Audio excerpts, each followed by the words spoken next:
sono in ritardo, lo so che sono in ritardo, ma tengo che fa. Vabbè, dai, andiamo.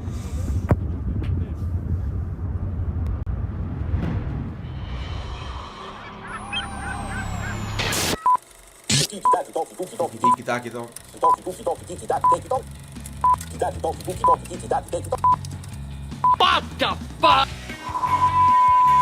si dice. Partire nessuno. Sicuro? Sono sicuro. Ah, proprio raspadone!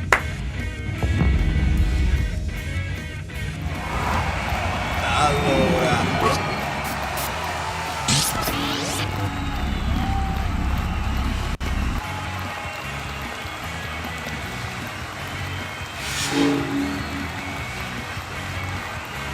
Andiamo così.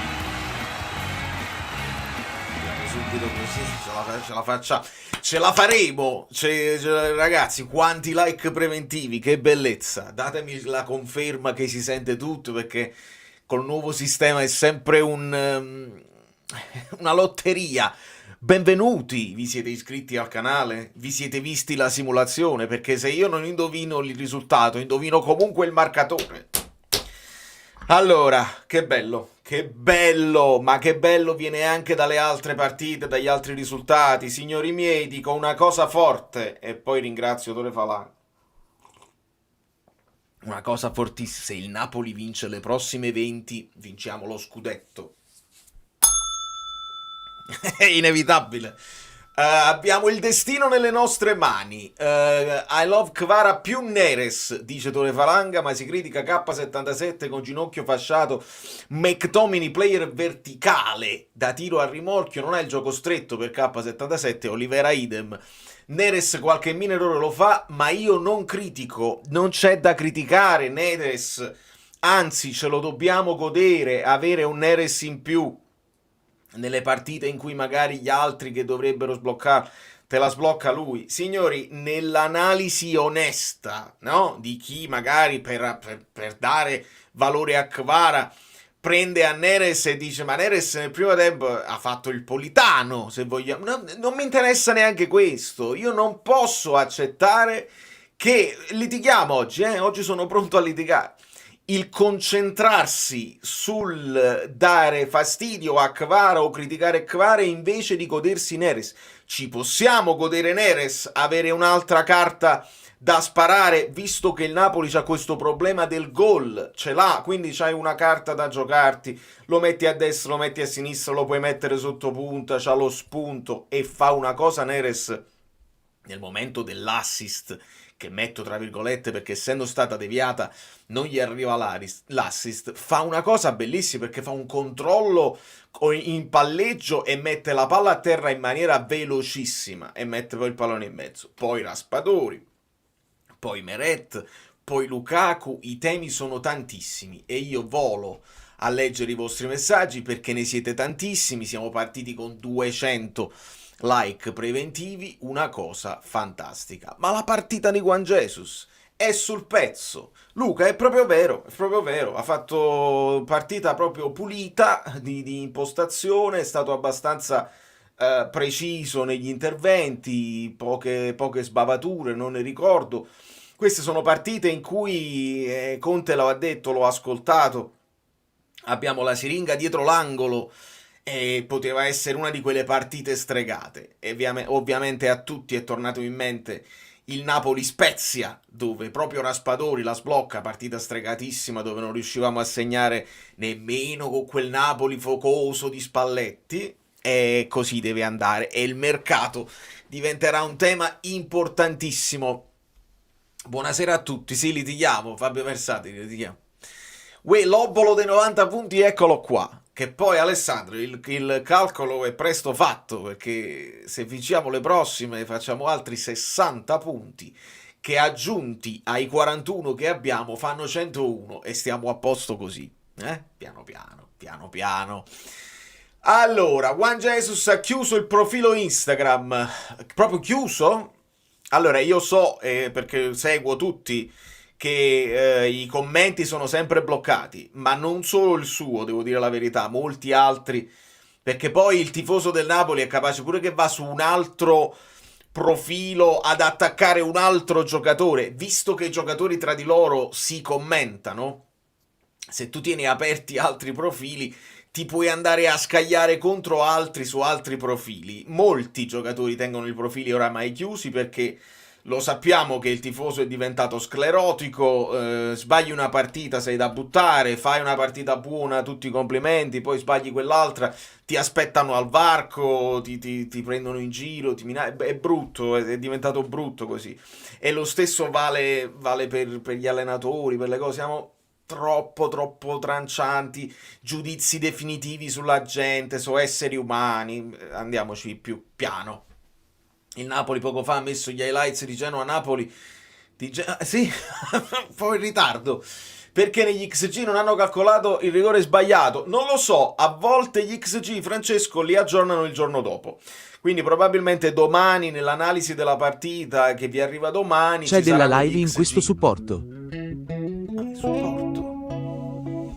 Che fatica, però che bello questo campionato. Veramente, Claudia. La fatica ci sta, si sente. Questo è il percorso. È il percorso che Conte ci aveva già anticipato. C'è da faticare, c'è da sudare, dobbiamo dare fastidio. Stiamo dando fastidio. C'è della Onestamente. live in questo supporto. Ok, bravo, si onora per bene. C'è della live in questo supporto e sì, stiamo secondo me dando il fastidio che dobbiamo dare e fa piacere mentre le altre si affannino. Ecco, si affannino le altre. Io sono stato molto contento del gol di Brescianini di ieri. Lo so, può sembrare una frase strana, però era bene far perdere 2 punti a tutte, perché non sappiamo, io non me la sento di dire che l'Atalanta fa bottino pieno e la Lazio poi si ferma. Se tu ridai forza e confidenza alla Lazio, è capace che riprendono a macinare il gioco con l'entusiasmo e ti possono dare fastidio più in là per il terzo e il quarto posto. A me piace sempre quando le tue competitor perdono 2 punti a testa, quindi nonostante la vittoria della Lazio sarebbe stata bella in prospettiva scudetto perché ti metti da solo davanti, sei comunque già padrone. Vedete come ve la rigiro, sei comunque padrone, perché se tu poi fai le 20 le fai nette, lo so, il discorso è impossibile che da qua non deve mai uscire, ma se le fai nette vuol dire che batti l'Atalanta, gli levi 3 punti e stai tranquillo con lo scontro diretto. Quindi benissimo per me che Brescianini, giocatore dell'Atalanta, stoppa un attimo la Lazio, così perdono 2 punti la Lazio, perdono 2 punti l'Atalanta, perdono 2 punti la Fiorentina e 2 punti la Juventus, quindi anche il gol di Sottil, un gol doppio così, altro che Sottil, è stato insomma accolto con grande entusiasmo da parte mia, perché sì, tu bloccavi la Fiorentina definitivamente, ma tu devi bloccare anche la Juventus. Perché? Perché non io ho un timore reverenziale verso alcune squadre che sono a livello societario più potenti, quindi si organizzano e possono fare i filotti. Però molto dipende se arriva un infortunio pesante a una certa squadra, se in un certo momento, quando avranno le coppe, ma mettere i Cop Mids, perché Cop Miners, quando avranno le coppe, se perdono non lo sappiamo ancora. Di conseguenza, intanto io esulto per i 2 punti persi da tutti e tu fai 3 punti e vai avanti. Quindi proprio alla grande. Ringrazio.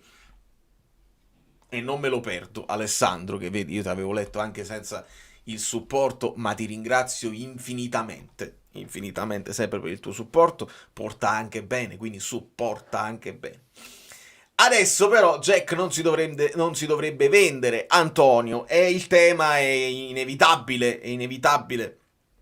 Tu puoi anche pensare, ho avuto un'idea a centrocampo, mi compro un giocatore a centrocampo, che non so se è Fagioli l'idea giusta, non lo so, però Conte è stato chiaro, noi ce lo siamo un po' inventati, nel senso che è lì che abbiamo meno giocatori da utilizzare. Segnaliamo che Folorunsho non era convocato oggi, non c'era in panchina, perché probabilmente questo potrebbe essere proprio un infortunio di mercato, si parla con insistenza della Fiorentina in questo caso, e quindi e Raspadori te lo sei inventato centrocampista, o meglio, quell'arma che puoi utilizzare quando vuoi aggiungere un po' di offensività in più a una squadra. E il cambio, togliendo Anghissà, abbassando McTominay e mettendo Raspadori dietro la punta, ha funzionato. È bello quando una cosa, tra virgolette, semplice funziona, aumenti il potenziale in attacco e vinci, e mica male.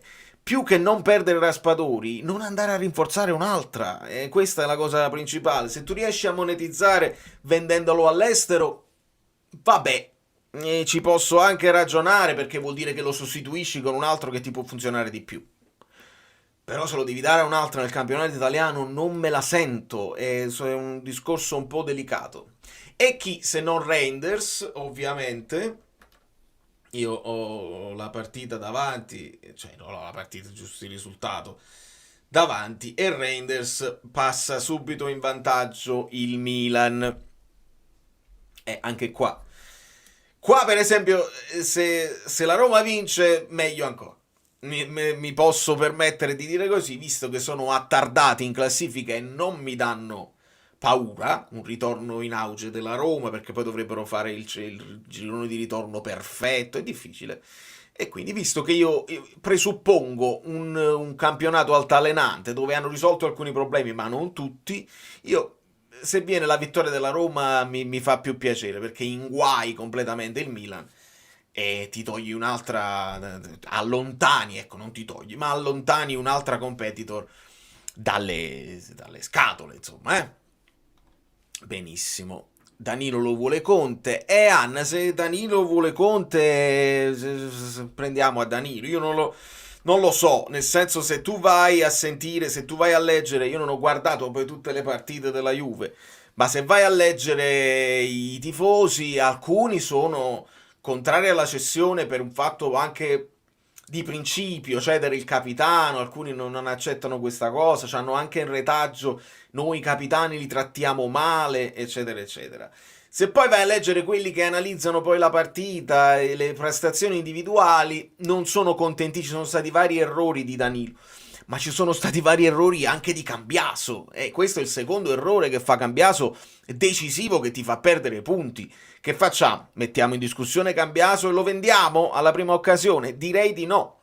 Però Danilo è uno di quei giocatori un po' più in là con gli anni, che ti possono garantire anche esperienza sicuramente. Però Danilo entra al posto di Juan Jesus, perché non può essere altrimenti, non può entrare al posto di Rafa Marin, e quindi fai una scelta così, che hai tolto un po' di ingaggio alla Juve per gli ultimi 6 mesi, perché poi sarebbe andato a fine contratto, a scadenza di contratto. È un discorso da valutare, da capire se ha senso o no. Quando segnalo i commenti un po' trancianti dei tifosi della Juve, possono essere anche lo stesso tenore dei commenti che alle volte noi facciamo contro i nostri, cioè che ce la prendiamo con Mario Rui, con Meret o con Juan Jesus, a prescindere, perché oramai ci siamo fatti un'idea, e quindi magari Danilo non è così disastroso e lo dobbiamo vedere all'opera con noi, sicuramente. Che ne pensi della sostituzione di Kvara? Subito dopo aver provato quel tiro di sinistro, sarà che ho debole per lui, ma l'ho trovata un po' eccessiva per un giocatore del tuo calibro. Secondo me, caro Tom, la sostituzione era già programmata, non è per quel tiro, che poi non è un errore, è un tentativo che lo fai. Attenzione, perché secondo me era logico. È una sostituzione che io accetto, e lo sai, il debole per Kvara, e non ce l'hai solo tu, ce l'ho anche io. La zolletta di zucchero di Kvara. Secondo me aveva senso, nel senso che hai Politano a mezzo servizio, Neres è in grande forma perché tutta la stagione è riposato, e Kvara per me, questa è una cosa mia perché ancora con la fasciatura al ginocchio, non è recuperato al 100%, nonostante questo per me ha fatto un ottimo primo tempo e l'inizio del secondo anche, quindi ci stava proprio tutto, a prescindere da quell'errore. Poi è chiaro, venendo subito dopo l'errore, il giocatore si sente magari punito dall'errore, così, ma lo deve capire che non è così, e Conte sarà bravissimo, lo sarà anche Oriali a spiegare che non è quello, è proprio il momento della partita. Politano ha riposato un pochino, quindi ti entra fresco e puoi continuare a utilizzare Neres dall'altra parte. Secondo me perfetto, perfetto come ha gestito. Primi cambi non tardivi, poi però pochi, nel senso che cambio al 70°, cioè aggiungi Raspadori, e poi 75° e 88°, vabbè, l'ultimo. Dobbiamo capire perché Olivera si toccava la gamba, spero non sia niente di grave. Però Olivera Spinazzola, vabbè, nel finalissimo ci può stare. Però, sai, Olivera stava a terra, a me Olivera fa un po' paura, io seguendo anche la Coppa America, spesso sta a terra e si lamenta, ma non è niente di grave. Speriamo che sia così perché ci serve tantissimo. E quindi i primi cambi sono arrivati un po' più presto, giusto?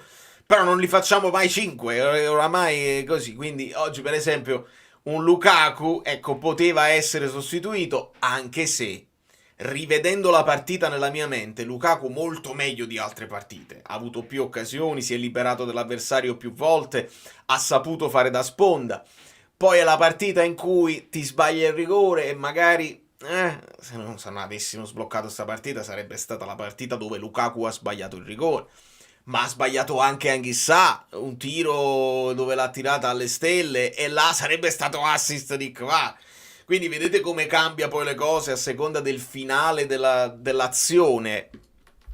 L'importante è che, per me, per quanto mi riguarda, Stankovic si può dire migliore in campo per loro? Secondo me sì, e quindi io sono soddisfatto, perché vuol dire che il Napoli sta lavorando per avere sempre di più il pallone, per creare i presupposti e per andare a sfondare attaccando. Quindi io, bene, lo dobbiamo sottolineare che sotto questo punto di vista stiamo progredendo. Quindi va bene, sono soddisfatto. 3 calci d'angolo a nostro favore, palesi e non dati. Vero, Christian, ci sono state parecchie cose fischiate al contrario. Calci d'angolo, anche rimesse laterali. C'è stato un fallo tutto al contrario, dato su non mi ricordo chi, forse Politano.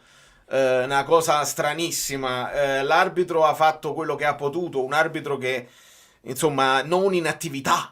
Non so da quanto tempo non arbitrava una partita. Insomma, non probabilmente completamente sufficiente, però segniamoci tutto e segnaliamo tutto perché... Gol della Roma, attenzione. Attenzione. Poi magari qualcuno c'ha pure qualche giocatore. Dybala mi pare che l'amico Ozon... No, l'amico chi era? Gazzella Bella che voleva... Che gol. Allora, un bel gol di Michele, un bel gol di Dybala. Ce lo teniamo e non diciamo niente. Buonasera, potrei sapere come mai Cromini viene così idolatrato. Riconosco le sue doti fisiche, ma per altri discorsi non mi sembra un portento, vorrei un tuo parere. Caro Marcus, non so se avete visto la reaction, oggi avendo più tempo a disposizione l'ho potuta postare per tempo. E ad un certo punto io McTominay l'ho esaltato proprio per la quantità di corsa. Te lo ritrovi in molte zone del campo e specialmente te lo sei ritrovato utile quando sei passato a 2 a centrocampo insieme a Lobot, che là devi fare ancora di più la spola. Bravo, quindi sono d'accordo con te, doti fisiche, principalmente doti fisiche, poi ha un buon tiro, ha un gran tiro, ha presenza, corre tanti chilometri e spesso finisce quello che ha corso più chilometri, quindi è dentro la partita, ha l'impatto fisico della partita, non esce mai dalla partita. Quando noi si diceva che si gostava la partita, è dentro la partita. Poi non ha l'apertura illuminante. Fermi tutti, c'è follia. Oh, fermi tutti, c'è follia. Ah, ecco perché è Maurizio. E quando è Maurizio è un altro suono. C'è proprio follia, avete visto come cambiano? Sto cambiando anche il modo in cui si reagisce al supporto. Ultimo supporto per quest'anno, tra l'altro tu me l'hai fatto pure in privato, sei un tesoro. In compagnia di un'altra importante vittoria per il percorso, sempre Forza Napoli, e ci risentiamo l'anno nuovo. Un abbraccio Maurizio. Se sentite c'è follia. bene, ci divertiamo, ci divertiamo. Io devo sempre portarvi, don't let them know your next move, sempre qualcosa di diverso, strano, così voi siete sorpresi. Grazie Maurizio, il percorso proprio, ci stiamo veramente godendo il percorso, partita dopo partita, senza richiedere a Conte miracoli pazzeschi il primo anno. Avevamo chiesto a Conte di crescere e stiamo crescendo, siamo già cresciuti. Si può dire che il percorso, la prima fase bisognava lasciarsi alle spalle e adesso dopo un girone intero abbiamo la Fiorentina, ma dopo un girone intero si può dire che è un Napoli che non si sfalda. Abbiamo avuto delle partite dove siamo stati più in sofferenza, anche questa qua ovviamente quando tu sai solo un gol di vantaggio un po' di sofferenza ce l'hai sempre, però rispetto all'inizio stiamo vedendo dei miglioramenti nel gioco, nell'idea di gioco, e quindi bene così, bene così. Poi tutto quello che arriva quest'anno è un di più che viene accolto con grande positività. Poi si lavorerà per l'anno prossimo, dove magari puoi dire la tua sul mercato ancora di più e quindi aggiungere giocatori in panchina che ti possono cambiare la partita, il piano B, il piano C. Quindi bene, bene, siamo proprio contenti. Tralasciando la giocata sontuosa di Neres, il cross del gol da sinistra col piede dritto, e poi a fine anno li contiamo. Bravo Angioletto, iscrivetevi al canale di Giolette, canzoni di un minuto, perché prima di tutto è un genio, dopodiché lui è il mio mister, perché io è con lui che ho cominciato ad occuparmi di calcio, mentre lui era bravo in campo e io lo guardavo da dietro le quinte, e lui c'ha pure una signature move. Però sì, io tant'è vero che quando ho letto di Neres Kvara titolari, per mezzo minuto ho anche pensato, ma vuoi vedere che... Poi non lo so, bisognerebbe vedere se il Venezia è fortissimo nel bloccare i cross, ma poteva essere anche un'idea quella di metterli a piede dritto entrambi.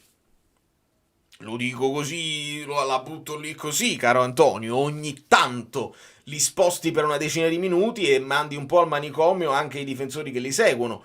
Kvara, io al gioco, quando gioco nel gioco, me lo ritrovo col piede suo che può mettere dei buoni cross, può tirare in porta incrociando. E Neres molto spesso, se si trova col piede invertito dove a lui piace stare, alla fine finisce per fare la giocata politanesca, che alle volte funziona sicuramente, alle volte no. Idem Kvara.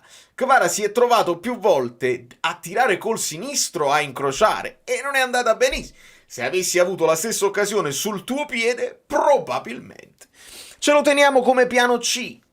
Perché no? Perché no? È una cosa che si ritorna al passato e viceversa. Il calcio di una volta, le ali che devono mettere i cross, e magari scopriamo che qualche cross Lukaku lo può pure sfruttare. O magari si marcano a Lukaku e ti arriva McTominay da dietro. Attenzione quando ti arriva McTominay da dietro. Neres a sinistra più forte di Neres a destra. E in questo momento parlano le azioni efficaci e così. Però questo discorso io me lo ricordo anche con Lozano. E con Lozano io alla fine gli preferì la mia opinione finale. Mi piaceva a destra col piede suo perché era un po' più imprevedibile il Napoli, avendo due situazioni diverse.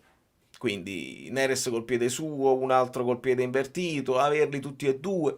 Secondo me il Napoli può alternare e mandare al manicomio gli avversari. I like devono salire i like, e se io mi sposto probabilmente, dico probabilmente perché potrebbe essere qualsiasi cosa, vediamo se si sentono il vocale. Voi siete prontissimi a dirmi se non si sente. Vai.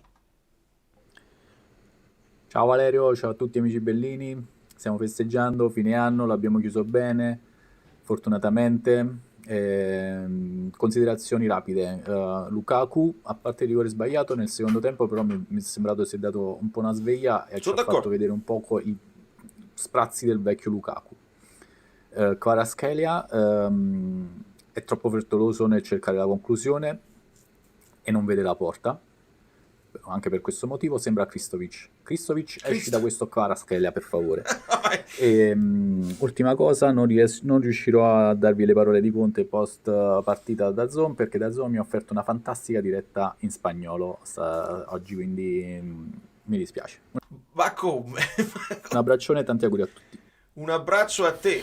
Ciao Valerio, ciao amici. Arrivo, Massi. Che la zona in spagnolo così. Nel frattempo io l'ho sentita in differita, penso che anche voi, chi ha avuto modo, ho ascoltato sia da Zon mandato da Fabio Versatile, dove Conte ha proprio parlato di questo, ha detto non abbiamo molti gol nelle gambe proprio nella carriera di questi giocatori, quindi ci dobbiamo inventare delle cose, la partita stregata era dietro l'angolo, e quindi bene così, 41 punti e ce li godiamo. In live, partita che poteva essere veramente, non lo so, si poteva rischiare la psicosi perché non sapevi neanche bene a cosa dare la colpa, con chi arrabbiarti, per quale motivo, visto le occasioni sprecate. Ci tengo a dire, grandissimo Kvara. Da una parte non me ne frega niente, sia nel gruppo, so di quello che vogliono, sia amici nel gruppo, tutti quelli su Twitter, eccetera, eccetera. Grande Kvara, grande partita, pure con un ginocchio messo male. Grandissimo Kvara, così come grandissimo Neres. Non è una battaglia, sono tutti e due nostri. E io sono d'accordo, vabbè, qua l'ho già anticipato il discorso nella live, sarò feroce con chi vorrà fare per forza il paragone, non c'è bisogno di farlo, e mi rivolgo a tutti quelli che magari anche in privato mi scrivono, eccetera, eccetera. Non ho proprio voglia di stare a questo giochino autodistruttivo. Tanto tra un po' probabilmente arriveranno le offerte che dovranno arrivare. Il rinnovo non si è visto ancora, ma anche che arriva il rinnovo, che cosa cambia? Non cambia niente. È semplicemente un regalo che Kvara meriterebbe, a prescindere, per poi creare una nuova situazione Osimhen, perché arrivò il rinnovo di Osimhen non significò niente. Quindi si doveva fare prima, non si è fatto, si andrà a finire come si andrà a finire, e se torna in auge il discorso di Chiesa, perché mo sto sentendo addirittura Chiesa in uscita, Liverpool, in Napoli in pole position, probabilmente è per questo, perché il Napoli si guarda intorno, perché sa che probabilmente Kvara qualche offerta l'avrà. Mi sembra giusta anche la considerazione del genio. La porta la vede, non vede il gol. Ma poi il gol è una questione... aspetta. È una questione che i giocatori d'attacco vivono per il gol, certamente. Ma c'è tutta una serie di altre cose che i giocatori fanno in campo. Andare a fare un pressing specifico che porta l'avversario a sbagliare, un recupero indietro o una sovrapposizione anche senza palla che scompagina un pochino le marcature degli avversari. Calcio è semplice, però va visto. E secondo me, per dirvela, Kvara 6,5, Neres 7. Mi sembra un onesto valutarlo, e quando ho dovuto dare 5 a Kvara gliel'ho dato col dolore nel cuore. Oggi Kvara ha fatto quello che doveva fare, ed è giusto secondo me anche sottolinearlo, il fatto che il ginocchio non è ancora al 100%, quindi va bene così. È un caso che si entra Politano e si sblocca la partita? Sì, nel senso che non è un caso, non è niente, è mai un caso. Tutto quello che fai porta a uno sviluppo della partita specifico. Politano spinge Neres a sinistra, e Neres poi è protagonista dell'assist deviato che porta al gol di Raspadori. Poi vogliamo andare nello specifico di alcune situazioni dove il fato vuole che tutti i tifosi all'unanimità basta con Politano, vogliamo vedere Kvara, Neres, eccetera, eccetera. I due insieme, il Napoli non la sblocca, con Politano dentro il Napoli segna e vince. Il calcio è bellissimo anche per questo, perché poi uno si aspetta una determinata cosa, come io mi aspettavo il gol di Raspadori, ed è arrivato il gol di Raspadori. Per me Neres 7,5 Neres, 6,5 Kvara, e ci sta, Davide, anche perché lo consideriamo assist, anche se è stato deviato e quindi magari non va in tabellino, però ci sta anche considerarlo un assist a tutti gli effetti. Se ragiono su quello che ha fatto prima dell'assist, ha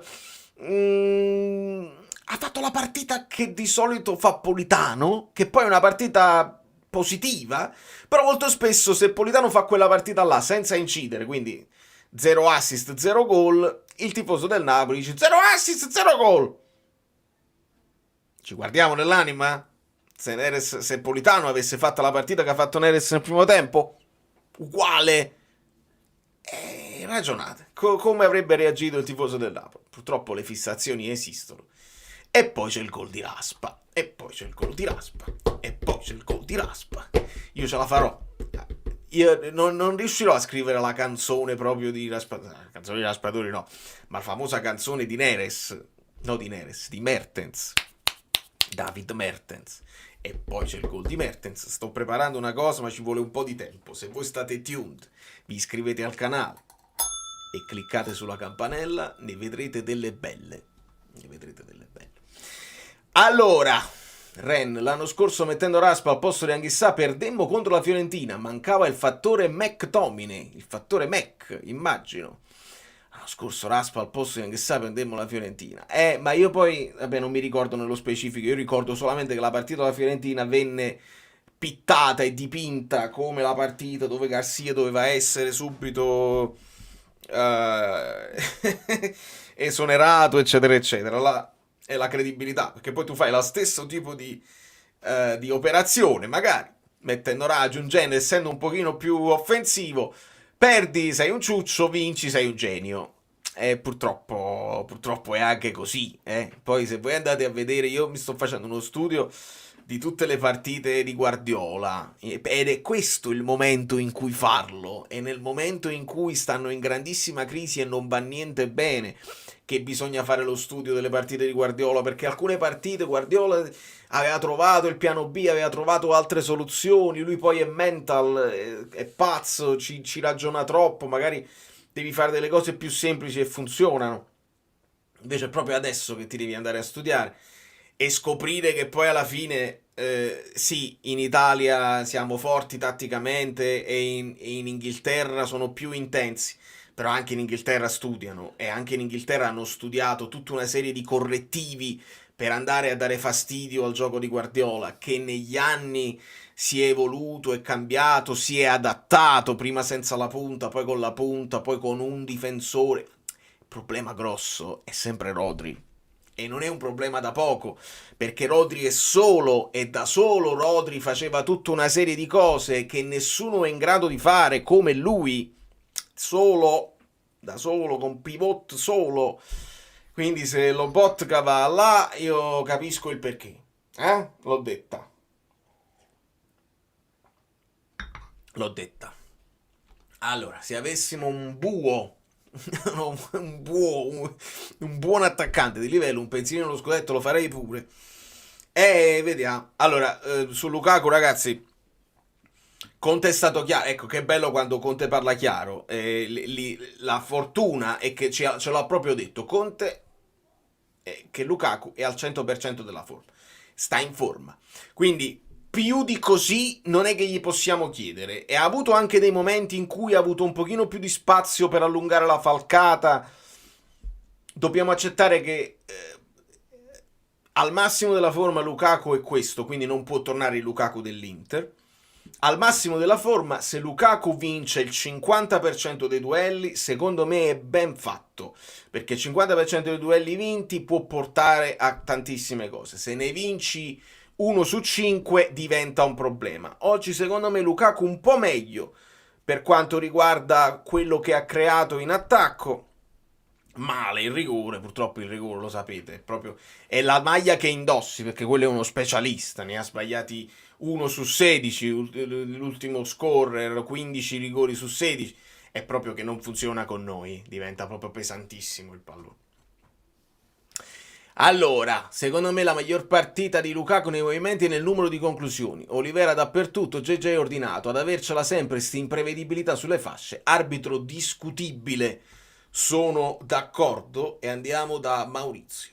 Partita ostica, difficile, però grande Napoli, ha creato tantissimo e adesso per la seconda fase del campionato l'unica cosa che mi piace è che avere una squadra strutturata così è molto più favorevole che avere una squadra librata in attacco, perché la Serie A non è la Premier League, è proprio storicamente la seconda fase del campionato, pure per il Napoli, abbiamo detto che era devastante nella seconda fase del campionato, ci fu un calo. E È quindi vero. avere una squadra più equilibrata che prende confidenza e che prende coraggio è un buon segnale. Bellissimo. Bene, buon capodanno a tutti, un abbraccio a tutti gli amici bellini e ciao a te Vale. Un abbraccio Maurizio, mi dai uno spunto, mi ricordi una cosa, che poi una cosa è il girone di andata e una cosa è il girone di ritorno. Nel girone di ritorno si tende a giocare di meno, forse in generale anche a far meno punti. Chiederemo anche a Guido conferma di tutto questo, perché alcune squadre che sono un po' spavalde nel girone d'andata, dove dici tu ce lo giochiamo questo girone, poi dopo diventano un po' più sparagnine perché devono fare i punticini per salvarsi. Alcune squadre hanno meno da giocarsi, quindi magari non danno il massimo. Poi dipende da situazione a situazione. Ci sono dei giocatori che senza pressione danno di più, altri giocatori che invece hanno bisogno dello stimolo. Quindi vediamo. È importante aver fatto un bottino almeno di 41, che possono essere anche di più se dovesse andare bene con la Fiorentina. È un bottino non indifferente, è un bottino che si fa pochi anni, poche squadre alla volta lo fanno, e se le fai tu non le possono fare tutte. Quindi molto molto bene in previsione del girone di ritorno, e abbiamo adesso dei riferimenti. Non vedo l'ora che ci sia la partita con la Fiorentina, in modo tale che mettiamo un punto e sappiamo dove possiamo poi andare a sistemare le altre partite. Noi siamo stati molto bravi con le piccole, siamo stati molto bravi, possiamo recuperare col Verona. Con le altre dobbiamo confermare quanto fatto, magari convincendo un po' di più. E poi ti vai a giocare con tutta la pace del mondo gli scontri diretti per capire veramente cosa puoi fare quest'anno. È una situazione secondo me ideale. Commento memorabellino di Micio. Che cos'è il gol? È un apostrofo azzurro sulla parola tira, che allo stadio si urla alla grande. E non lo so se avete visto la reaction, io lo dico a un certo punto, il Maradona è proprio lo stadio di quelli che si vanno a vedere la partita. Non dico che se la vedono col tacchino, che magari si segnano le cose, ma non tutti vanno per tifare, molti vanno per vedere la partita, per giudicare la prestazione, perché il mormorio sullo 0-0 è cominciato a salire, una volta esaurito Don Raffaele e quell'altro segna la rete, dormi per noi. A un certo punto è salito il mormorio, dopo il gol si è ringalluzzito anche lo stadio, e su questo insomma non è ideale. I giocatori comunque, almeno quello che percepisco da casa, i giocatori sentono, continuano a ringraziare lo stadio, comunque tutto esaurito. Milan reclama un rigore netto per il Milan. Tra l'altro leggo Roma molto più possesso palla, leggo in diretta 64% per la Roma e 36% per il Milan, con Milan però con più XG 1,35 contro lo 0,65. Espulso Fonseca, siamo nervosetti. Siamo nervosi, molto bene, mi dispiace per lui, ma essere credibili poi ti porta a tutta una serie di cose, l'ambiente che ti sostiene, la società che si fa sentire è un conto, la società che non si fa sentire non è netto. Il rigore ci stava, non era netto, niente rigore. Quindi vediamo, tante proteste, ma C'è niente. della live in questo supporto. C'è della live in questo supporto. Vedete che compare pure qua. Allora sono stato bravo, perché se poi mi sposto,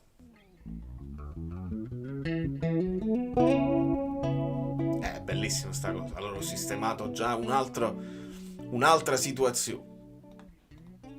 Giancarlo, grazie mille.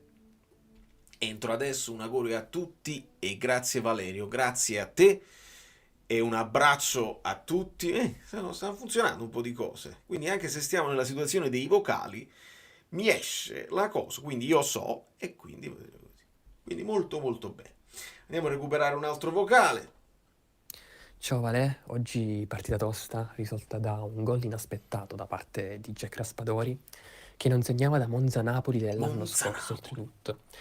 Lui che comunque è sul mercato per quello che dicono determinate fonti, quindi gran bel gol, pesante più che altro che gran bel gol.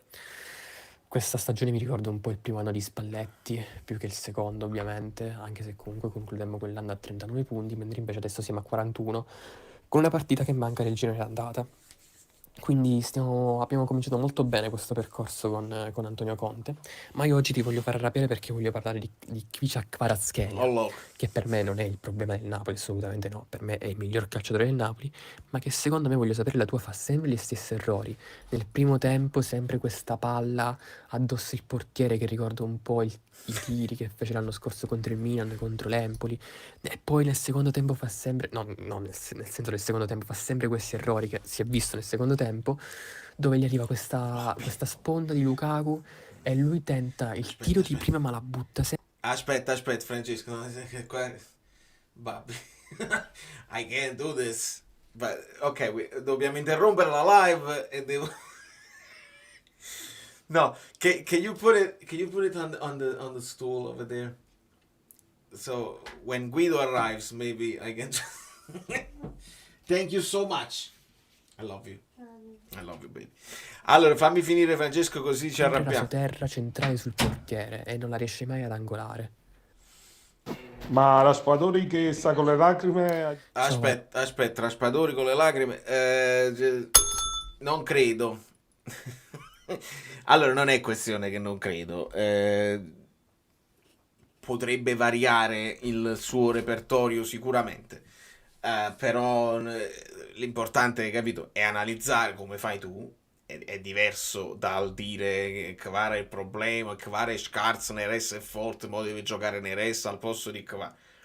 Ce li abbiamo tutti e due o anche tutti e tre. Inseriamo anche Politano nella cosa. Vogliamo non mettere Ngong perché magari non ti garantisce tutto quello che ti possono garantire questi tre.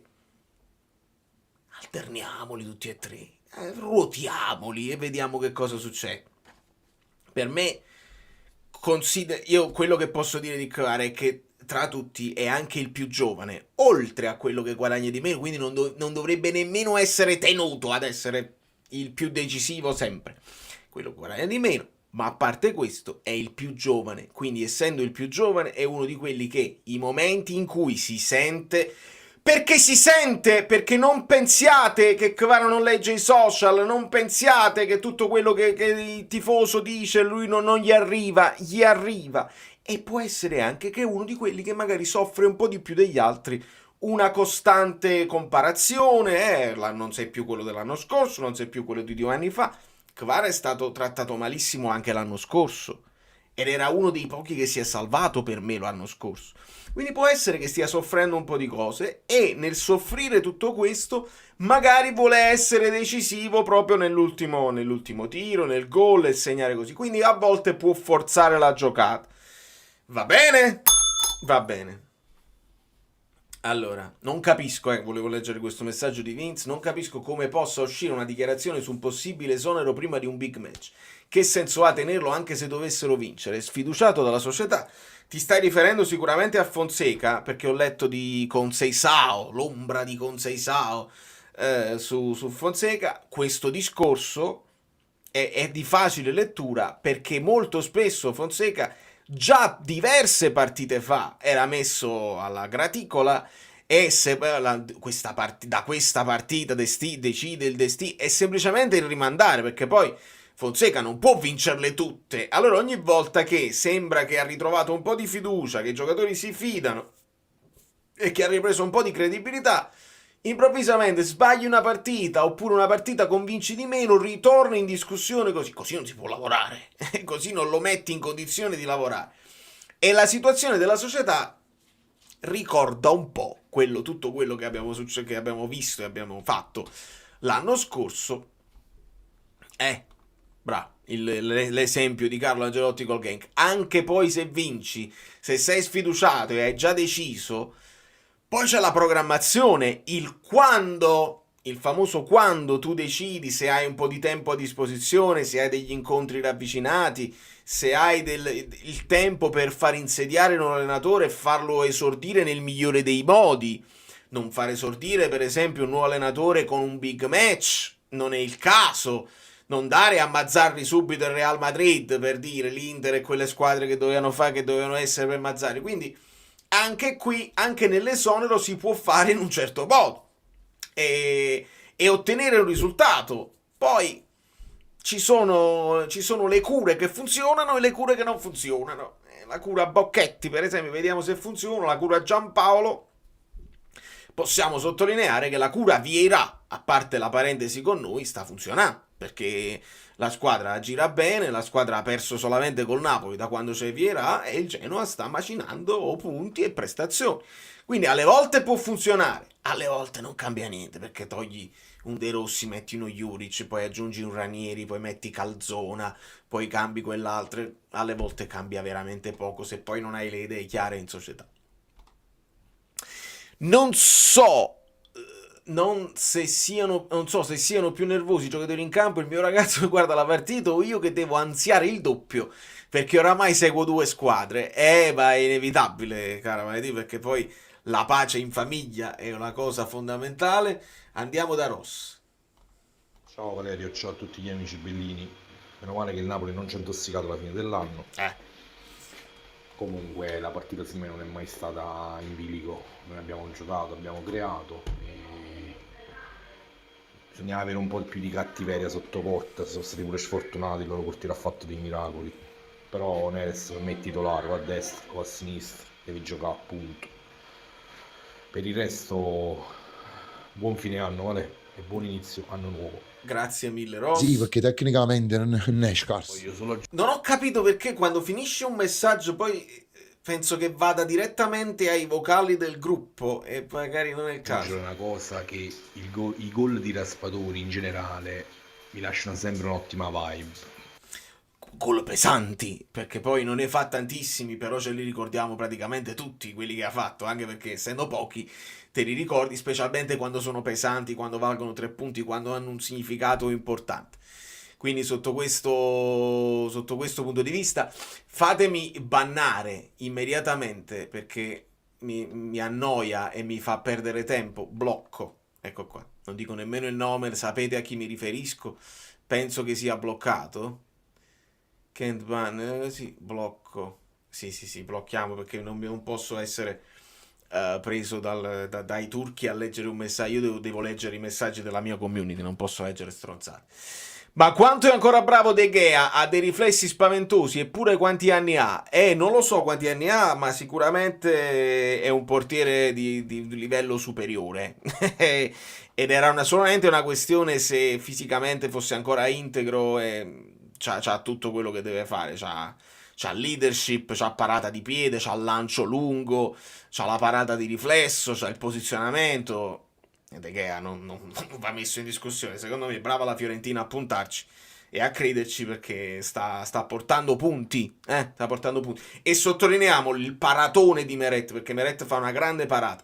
Poi non so, perché c'era un potenziale fuorigioco anche sulla seconda parata che fa. Non lo so se l'hanno chiamato, non lo so se era millimetrico, non so se poi sarebbe stato annullato un eventuale gol, questo non lo so, ma l'importante è farla quella parata di piede, non da poco. E alla parata di Meret aggiungiamo anche il palo di Lukaku, che viene da un'altra parata di Stankovic, il figliuol prodigo di Stankovic, che è comunque un portiere giovane, secondo me da tener d'occhio. Frase banale di cui si dice un gran bene, ma è da tener d'occhio. Era offside di Zampà? Sì, quindi non sono sicuro, avevo il dubbio pure io che fosse poi fuori gioco. Andiamo da Raffa. Ciao Vale, ciao amici bellini. Oggi vittoria troppo esaltante, quindi non parlo della partita, faccio pompieraggio da solo, se no vado in autocombustione. E quanto ti ha fatto ridere quando Lukaku ha chiamato lo stadio ed è ripartito Don Raffaele? No, comunque un'atmosfera veramente da mortorio questa cosa. Boh. Speriamo che tornano a fare un po' di casino, insomma, tra tutti. Raffa, mi hai ricordato un'altra cosa. L'ho notato ovviamente quando Lukaku ha chiesto una mano dallo stadio. In quel momento si era un po' ammutolito, evidentemente. Ma l'hai notato che lo ha chiesto anche Politano? E lì perché quando Lukaku fa così, molti dallo stadio hanno il moto di orgoglio e alluccano un pochino. Mi pare che pure Politano ha fatto così, ma io nella mia su Paramount non ha già sentito una reazione veemente quando Politano purtroppo è così, un peccato perché lo stadio deve essere un fattore. Molto spesso si dice, no, i tifosi che spingono la squadra alla vittoria, eccetera, eccetera. Molto spesso capita il contrario, cioè che è la squadra che spinge. Mi pare che pure Spalletti lo dice: noi dobbiamo chiedere niente ai tifosi, siamo noi che dobbiamo dare a loro. Poi loro ti ridanno la spinta per tenere, sai, per continuare a spingere o per difendere il risultato. Però è sempre il giocatore che deve dare, perché il tifoso allo stadio si va a guardare la partita col tacchino e a prendersi tutte le... Dato che sei un cultore, mi vorrei impegnare a lasciarti una citazione di Totò in ogni live. La vittoria di oggi è oro, i punti che fanno cumulo a fine anno quando è la somma che fa il totale. Bravo John, sono un cultore appassionato di Totò, di Peppino, di Edoardo e di tutto quello che è la nostra cultura, l'arte della commedia napoletana, quindi please, per favore fallo, vieni e dammi spunti. Questa poi è una frase mitica di Totò e lo diceva in parecchi film. Sarà forse che lo stadio non spinga col tifo perché non si entusiasma a causa mancanza di gioco? No, Biagio, non è questo il problema. Potrebbe essere uno dei fattori, ma io me lo ricordo il Maradona, con Conte, senza Conte, con Garcia, con Spalletti. Ci sono dei momenti in cui lo stadio si ammutolisce e guarda la partita, sta attento. Lo voglio dire anche come cosa positiva, nel senso che il tifoso del Napoli è evoluto calcisticamente. Non so quante altre tifoserie vanno così nel profondo a voler sapere le cose tattiche, ad avere idee, ad avere anche la presunzione di dare delle idee all'allenatore, ma a interessarsi, a voler parlare di moduli, di sviluppo di gioco, di alternative, di piano B, piano A, piano B. Non credo sia il problema del gioco, anche perché ad oggi il Napoli sta attaccando, non sta più aspettando l'avversario. Il gioco magari non è fulminante, non è fantasmagorico, ma non è nemmeno cattivo, non è nemmeno brutto da vedere, quindi non credo sia colpa del gioco di Conte. Penso sia proprio una caratteristica degli ultimi tifosi, insomma dei tifosi del Napoli di questo periodo. Dopo i remake dei film, i remake dei videogiochi, il remake di ogni cosa, ora dobbiamo fare anche il remake delle partite. Spezia, Napoli Spezia, remake pure con il gol di Raspadori. Il miglior Lukaku della stagione, anche perché ha calciato in porta, ha fatto assist. Vero. Purtroppo il rigore sbagliato là noi lo sappiamo, pure l'anno dello scudetto lo dicevamo sempre, i rigori non dateceli, così segniamo sempre. Non ce li dà. Partita da Non ce li Napoli danno. Spezia, proprio quello del 2000 dello scudetto, che entra Raspadori e ci regala 3 punti. Un Napoli a una porta, nonostante dicano Juan Jesus che va ancora con la fasciatura al ginocchio. Partita sofferta e vinta che crea ambiente, vale? Così si creano le belle storie. Forza Napoli. Sempre.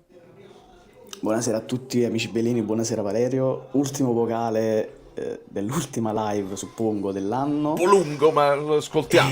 Parliamo della partita, che dire, 25 tiri totali, expected goals, Valerio, aiutami tu, prenderai i dati giusti. Io non posso credere che il primo tempo fossero soltanto 0.44 e nel secondo tempo, a fine partita, 0.98, con quanto abbiamo creato. Complimenti a Stankovic, facciamo gli sportivi, ha fatto almeno 4-5 parate, di cui almeno 2 veramente clamorose, 4-5 tutte di alto livello. Quella su Lukaku fuori di testa, anche quella su Olivera, molto bella.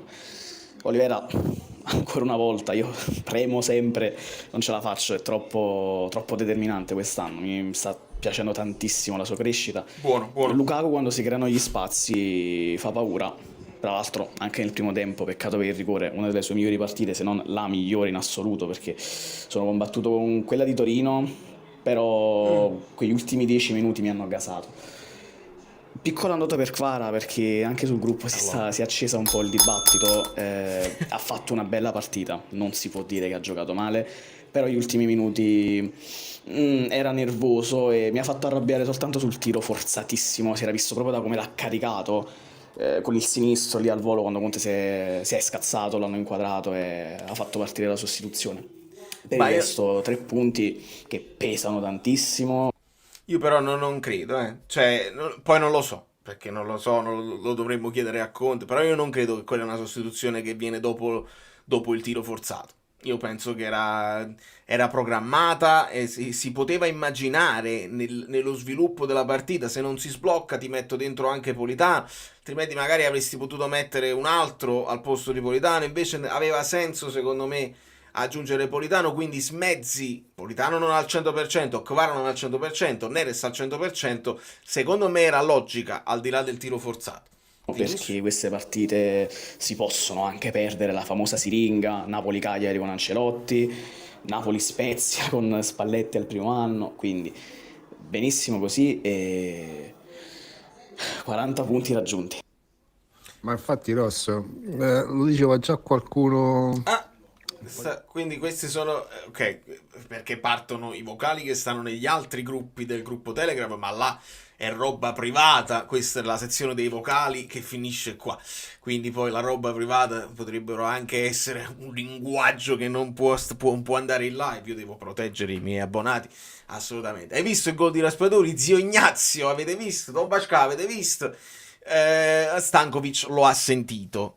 Tra l'altro poi io mi ricordo Don Ignazio che nel letto a tre piazze, che lui ma questo non Basca aveva visto, lui però l'ha sentito, e quell'altro miseria e nobiltà, se non vado errato, lui però l'ha sentito. No, che sto dicendo? Il turco napoletano. Non ti permettere proprio, quale miseria e nobiltà, turco napoletano, perché lui è l'uomo forte che gli fa cadere l'uomo di ferro è caduto una mola d'acciaio. Ecco, non posso sbagliare, queste qua sono facili. Se proprio vogliamo trovare un mini difetto a Neres, premia poco. Brava Valentina. E aggiungo, di base sta più basso, vedi, bravo. Cioè, anche io ho guardato con molta attenzione la catena di destra, perché se c'è una cosa che ricordo nell'alternanza Lozano-Politano è che poi a seconda del partner Di Lorenzo fa una cosa e non ne fa un'altra. Con Politano Di Lorenzo va sempre e lo premia sempre, mentre molto spesso quando era con Lozano, con altri partner, Di Lorenzo magari ci ha provato ad andare qualche volta, non premiato, è capace che la seconda volta, la terza volta non va e resta un pochino. Può essere che di base tu vai di meno perché magari sai che Neres non ti fa la copertura che ti fa Politano in ripiegamento, non solo la copertura preventiva, stiamo parlando di quando abbiamo noi la palla, quindi il ripiegamento nel momento in cui la perdi, cosa che Politano fa. È un bellissimo tema, cioè è Di Lorenzo che non va e quindi Neres non premia, oppure quando Di Lorenzo va Neres comunque non conosce ancora a memoria tutti i movimenti che può fare il capitano intorno e quindi può far funzionare la catena di destra come funziona con Politano. E l'ho notata, tu l'hai notata ovviamente perché sei attentissima, e ho notato anche io questa cosa qua. Era più o meno il giochino di Politano, però senza quel di più che rende la catena più efficace. È forte Valentina è fortissima, non c'è niente da dire. Neres ha più volte in queste partite fatto recupero interventi difensivi anche in area di rigore, vero, è arrivato fino e giù. Secondo me più che Neres non copre, è giusto dire che Politano copre di più o meglio. Può essere che la differenza sia in quello che ti ho appena detto, Ren, nel senso perché lo sta facendo anche Neres come lo fa Kvara, quindi non parliamo di giocatori che ignorano la fase difensiva alla Leao, per capirci, no? Un giocatore che magari una volta che fa un take lo stadio si alza e applaude perché non lo fa quasi mai. La fase la fanno, arrivano a coprire fino e giù. Magari il ripiegamento immediato, perché quella è una cosa che è diverso, la riconquista è una cosa diversa dall'aspettare, dal posizionarti. Se perdi palla, come ti comporti a perdere palla? E questa è una cosa che conosce Conte. perché è più nell'allenamento che Conte sa come si comportano i giocatori nelle varie fasi di gioco, e può essere che questo, quando noi diciamo deve giocare Neres per forza, non sappiamo nelle varie fasi, e la partita non ha solo 2 fasi, ce ne sono varie, c'è la fase di possesso, la fase di non possesso, c'è la palla di nessuno, nella scatola della partita ci devi mettere c'è quello che succede sul lato debole mentre c'hai tu la palla sul lato forte. Signori, calcio è bello perché si può approfondire. Quindi non sappiamo nello specifico, anche quando la telecamera non li inquadra perché il pallone è lontano, cosa fanno questi giocatori e cosa gli chiede Conte. Quindi sentite a me, alterniamoli tutti e 3, facciamoli ruotare, creiamo un problema, una problematica agli avversari e vedete che ci troviamo bene. -5.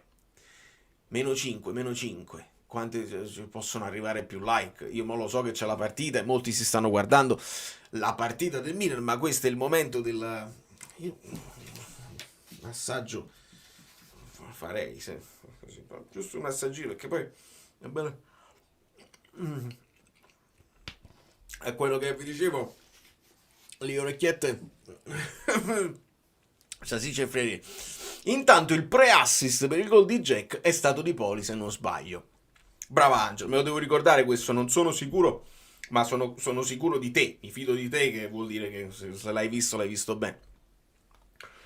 A proposito di Don Ignazio, classico caso di matrimonio rato e non consumato, cioè da consumare a rate, no, se cominciamo veramente a finire, rato, me lo ricordo questo qua.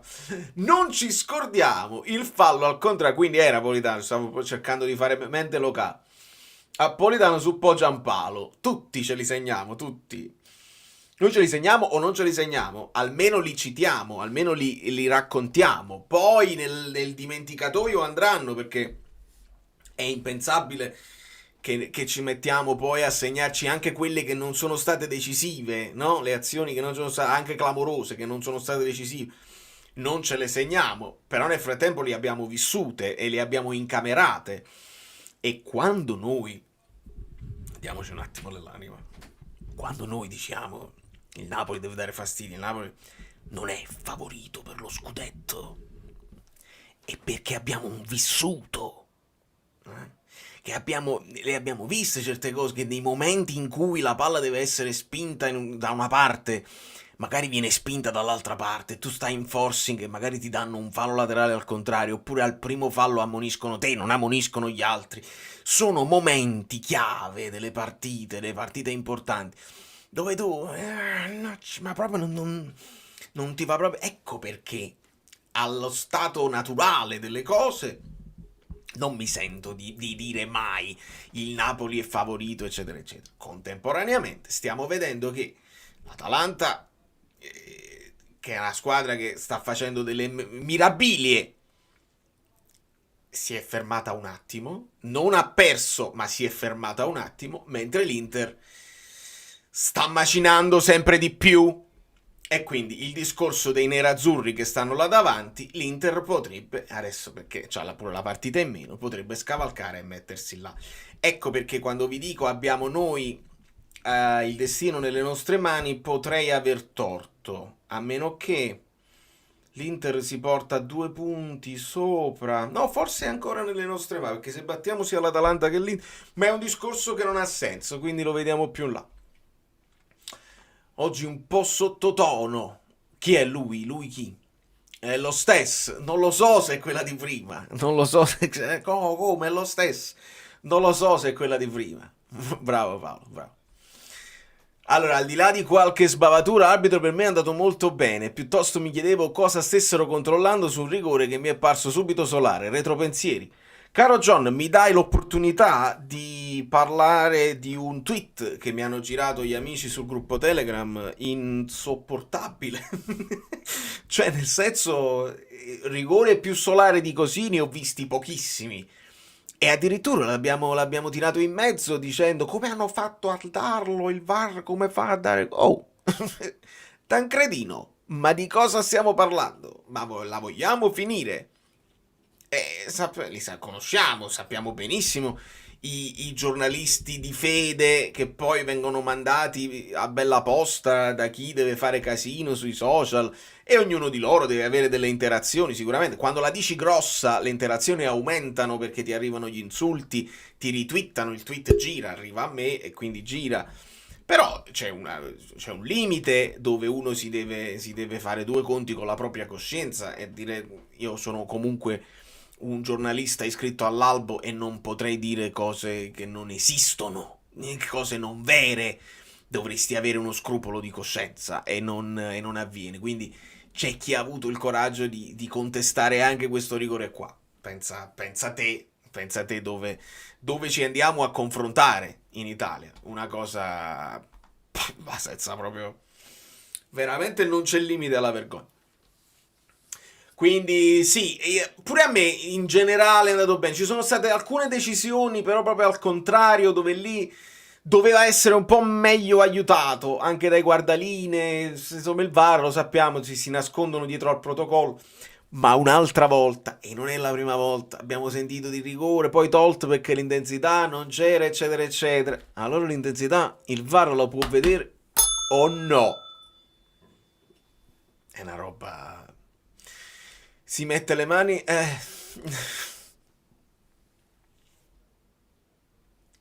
Ogni limite ha una pazienza, caro Tancredi. Che dio di gol che ha fatto alla Roma con Dybala. Siamo ovviamente a fine primo tempo, è ripreso il secondo tempo, siamo al 52esimo, aumentano leggermente gli XG della Roma, siamo ancora fermi sull'1-1, non ci sono sostituzioni per ora. Ah no, sì, c'è un Benasser entrato al posto di Terracciano. C'è della live in questo supporto. C'è della live in questo supporto. Oh, grazie. Grazie Emanuele. Ecco qua. Non posso restare, auguri a tutti la recupero. Grazie mille Manu, grazie mille. Noi ci avviamo. Ragazzi, io c'ho un paio di serate importanti, sia stasera. Stasera dovrei incontrare un amico bellino, tra l'altro, che dovrebbe essere a New York. E ci vediamo per il nuovo anno, credo. Facciamo una live per il nuovo anno. Dovrebbe esserci il tempo per fare delle live infrasettimanali preparate, organizzate. Se non sono studate le camere è pure meglio. Anche con i giochini ci siamo divertiti molto a Natale. Se ve la siete persa quella live là, andatevela a rivedere perché quei giochini si riproporranno e voi dovete essere pronti. Dovete essere pronti. Grazie mille Emanuele. Gimenez davvero forte, sì, quindi sta giocando in avanti, giusto Gimenez? Sta giocando nella zona, diciamo, di Leao, perché c'è Teo Hernandez che è ritornato e questo attacco, diciamo, io non ho capito che ha fatto a centrocampo, cioè ha messo Terracciano a centrocampo nel primo tempo, perché se no quanti terzini c'hai? Emerson Royal, Gabbia, ciao, e Hernandez, Terracciano, Fofana, con Reinders praticamente più sotto la punta, con Morata, Chukwueze e Gimenez. Quindi sì, è un po' fantasioso, vediamo. A me la formazione, per come è scesa in campo la Roma, non mi dispiace. Diciamo questo centrocampo un po' più folto, con Pisilli che può fare il sottopunta o può fare la mezzala di inserimento, Paredes... Però Koné è stato sostituito con Pellegrini, attenzione, ci interessa sapere Pellegrini, è entrato Celik al posto di Hummels. Quindi 4-2-3-1 sì per il Milan e questo sorta di 3-4-2-1 o 3-5-2 puro con Dybala sotto Dovbyk per la Roma. Domani analisi tattica, sì. Forse non di mattina presto, però, perché tornerò tardissimo stanotte. Però domani analisi tattica, senza dubbio. Senza dubbio. Allora, road to 400 like. Siete sempre straordinari. Lo so che non è l'orario giusto, ma voi non venite mai meno. E quindi ricordiamo, c'era un commento su Lukaku pure prima, ecco qua Luigi, migliore partita di Lukaku non significa che abbia fatto una buona partita, dire migliore migliore partita di Lukaku non significa che abbia fatto una buona partita. commento un po' ingeneroso, che però capisco, posso anche condividere, nel senso che tu puoi fare tante partite da 3 in pagella, ne fai una da 5, è migliorata la tua partita, però non significa che hai fatto una buona partita, quindi capisco il discorso proprio logico, però insomma pesa il rigore sbagliato, perché senza di quello io mi porto a casa qualche spunto in più, qualche duello vinto, qualche pallone mantenuto, avversario mantenuto dietro e pallone smistato, e il palo, il tiro di potenza, insomma, deviato leggermente da Stankovic che ti porta al palo. Il palo fa il paio con Palo, ma con la traversa che aveva preso nella partita precedente. Insomma, Lukaku, ragazzi, la metafora del cellulare, accettate la mia intuizione che vi ho detto, il cellulare è carico ma la batteria è un po' vecchia, è un, come si dice, refurbished, come si dice refurbished in italiano? Fatemi sapere come si dice rifurbisciato in italiano, fammi sapere, perché quello il paragone è proprio quello. Con Neres si è vista quasi niente la famosa catena di destra con Anghissà e Di Lorenzo, molto più solista, anche se comunque pericoloso e salta l'uomo. Eh sì, Fabio, è quello che dicevamo anche con Valentina, un po' Di Lorenzo si butta di meno, un po' lui magari premia di meno le sovrapposizioni, la giocata Neres ce l'ha più nelle corde, quella di poter andare anche da solo. Questo forse è anche un po' il sopravvalutare. Questa è una cosa che vi dissi anche nell'anno fantasmagorico dello scudetto. L'unica paura che avevo durante l'anno dello scudetto è che i ragazzi si fidano un po' troppo dei compagni, e quando ti fidi assai dice vabbè, ma lui va tranquillo, mo lo supera l'uomo Kvara. Invece no, aiutatevi sempre, pensatela in negativo, nel senso, mo perde palla, diamogli una soluzione, una mano, che non significa tirare i piedi al compagno, ma significa essere pronti per sviluppare un'azione e dare continuità allo sviluppo dell'azione. Può essere pure che anche il compagno che sa che dalla palla a Neres si aspetta che Neres salta un uomo prima di passarla, perché dice io lo vedo in allenamento, questo è un castigo di Dio, salta me che sono il suo dirimpettaio, vuoi vedere che non salta quelli del Verona e del Venezia, e quindi magari vanno di meno, che dici Napolitano una mano ce la voglierà, a Neres non c'è bisogno, e invece no, caro Oliveira, caro Di Lorenzo, Anghissà, McTominay, non lasciateli soli, né a Kvara. Può essere che Kvara stia subendo lo stesso destino, nel senso, i compagni si fidano, dice vabbè, mo Kvara ne supera un paio e io mi faccio trovare. No, aiutate, datemi una mano. Però qua deve essere anche Conte che glielo deve dire, può essere che Conte li vuole isolare in 1 contro 1 per rendere più dense altre zone del campo, tutto può essere. Si è rotto su questo, ricondizionato, bravo, refurbished, esatto, è quello che intendevo, bravo Luigi. E quindi Lukaku è un ricondizionato, cioè l'abbiamo rimandato alla Factory, al Chelsea, hanno cambiato lo schermo, però alla fine non è nuovo, non è nuovo di zecca. Ci hanno cambiato un po' di componenti, ma la batteria è quella là, e quindi prendiamoci quanto di buono può fare quest'anno, e per l'anno prossimo ragioniamoci con magari uno di prospettiva, giovane ma già pronto per esplodere, che magari non deve esplodere per forza subito, ma che si può dividere i minuti senza far sentire la perdita di peso in attacco, perché comunque il suo peso in attacco ce l'ha, il suo peso proprio nel... E sto vedendo, fatemi spezzare un'arancia a favore di Lukaku, che è uno spesso insopportabile quando chiede per forza il pallone.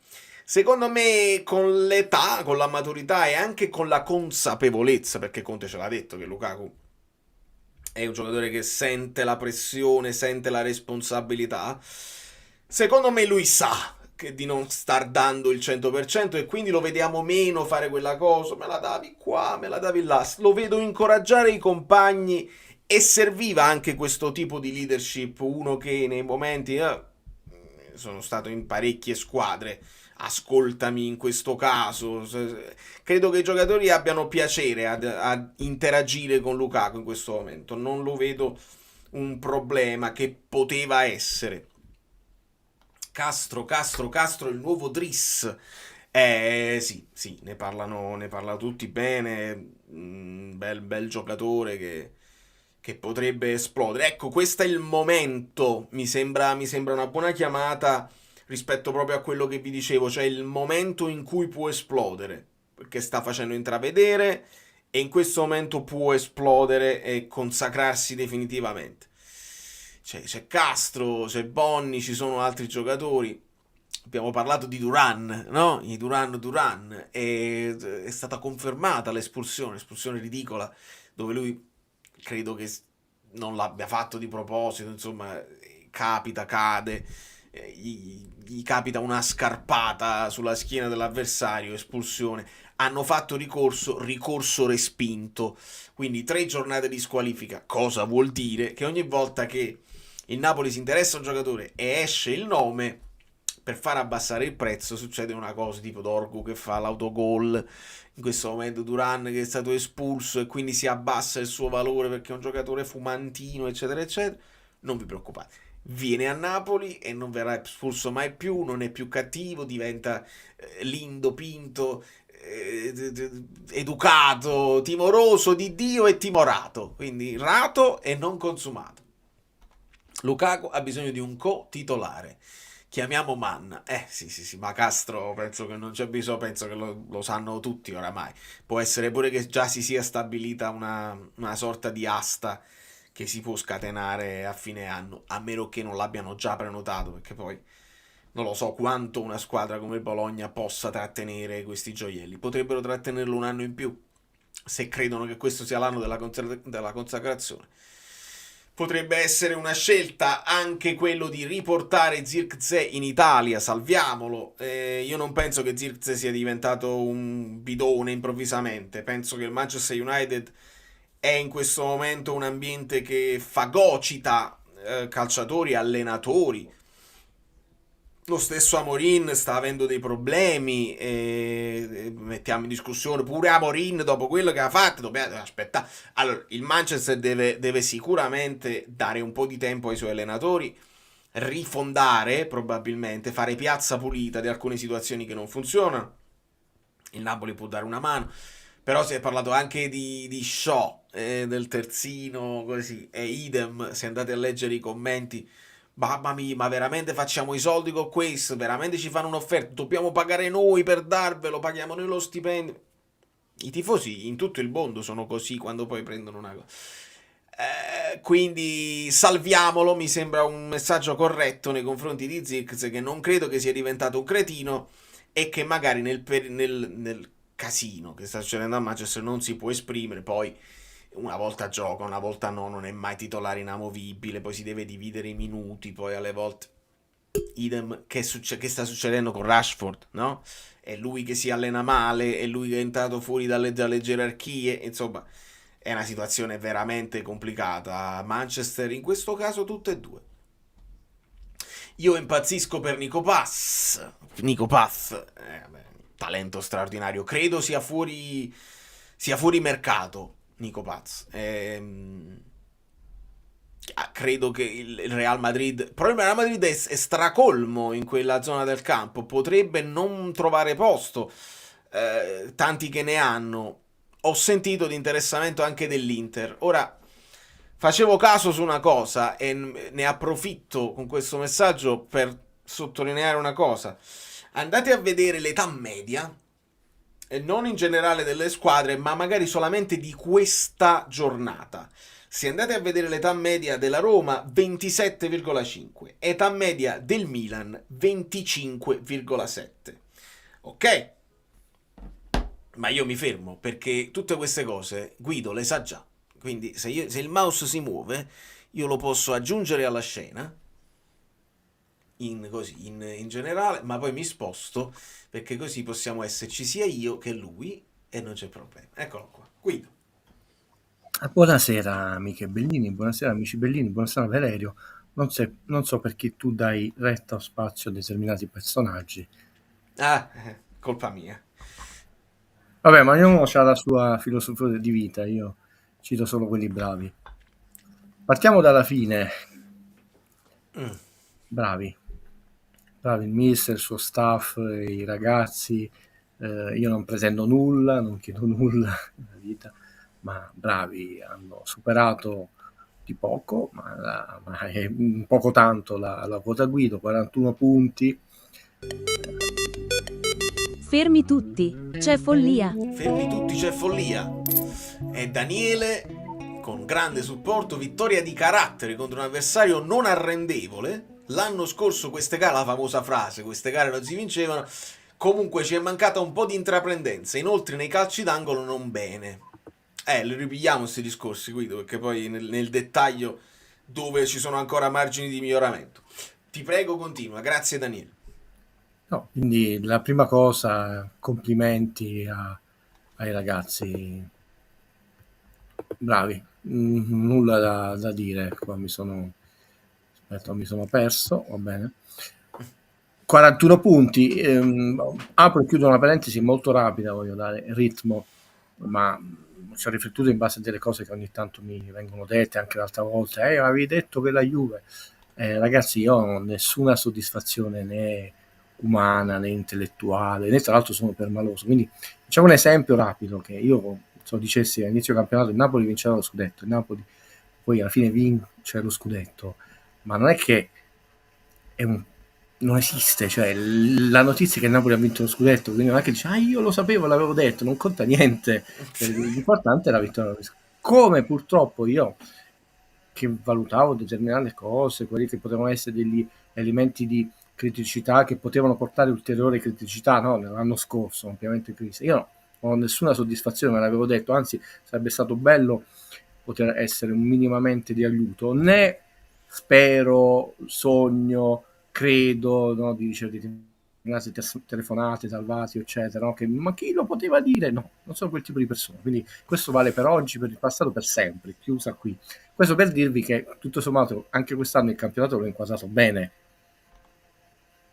Inter e Atalanta supereranno i 40 punti, fatto, speriamo che sia il Napoli non la Lazio, fatto, quota Champions molto alta. Ho sbagliato la Juve, ho detto che la criticavo di un 37 punti, non li raggiungerà, e l'altra volta qualcuno diceva Guido ma ancora pensi che la Juve all'epoca, io credo che non avremo mai la prova del 9, ma già se oggi si giocasse Juventus Napoli, Napoli sarebbe meno accorto, ma il Napoli sta facendo un percorso, si vede che lo sta facendo con un ritmo più veloce rispetto alla Juve, ma in quel momento del campionato, che non significa che poi doveva essere cristallizzato. Quindi di nuovo bravi a tutto lo staff, a tutto il Napoli, perché non era facile, non era scontato, e vediamo perché non è facile. Ok, condividi. Valerio, prima slide molto importante da condividere. Eccola qua. La mettiamo più grande. Sì. Non è la prima volta che Napoli supera i 40 punti. No, questo è un altro. Scusa, ho sbagliato. Questo è errore mio perché te lo devo fare un'altra. Questa è una cosa che ho preparato, che è una sorpresa. Chiedo Venia. Sì, perché ho fatto al buio, non guardando il computer, guardando l'altro computer, invece devo guardare questo computer, giustamente, eccolo.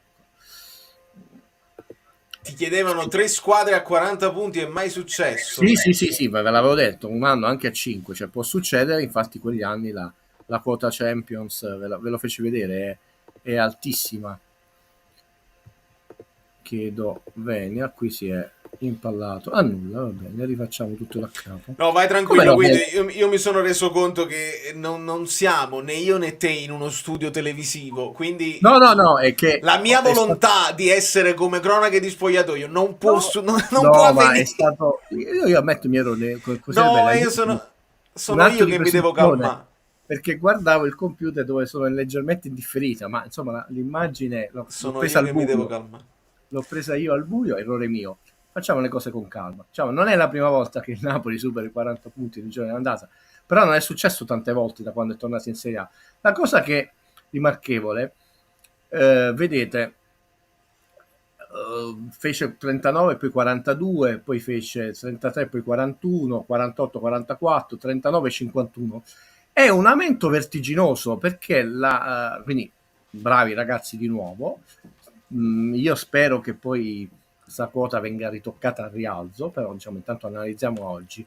Però ragazzi, passare da 28 a 41 non era mai successo, quindi da un crollo totale, ed è molto difficile, quindi è un 41 pesante, più pesante di 39 e 50, dove fu comunque una stagione enorme, ricordiamo di Spalletti.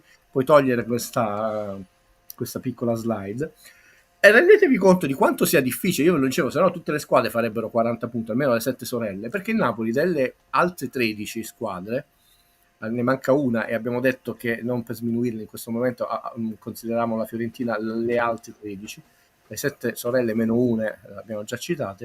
Il Napoli, tranne la brutta, non lo dimenticheremo mai, sconfitta alla prima partita col Verona, le ha vinte tutte. Non ha lasciato sul campo nulla, quello che io vi avevo detto. Io mi aspetto da Conte che sia feroce, che trasmetta questa ferocia, che con le piccole non devi lasciare manco le briciole.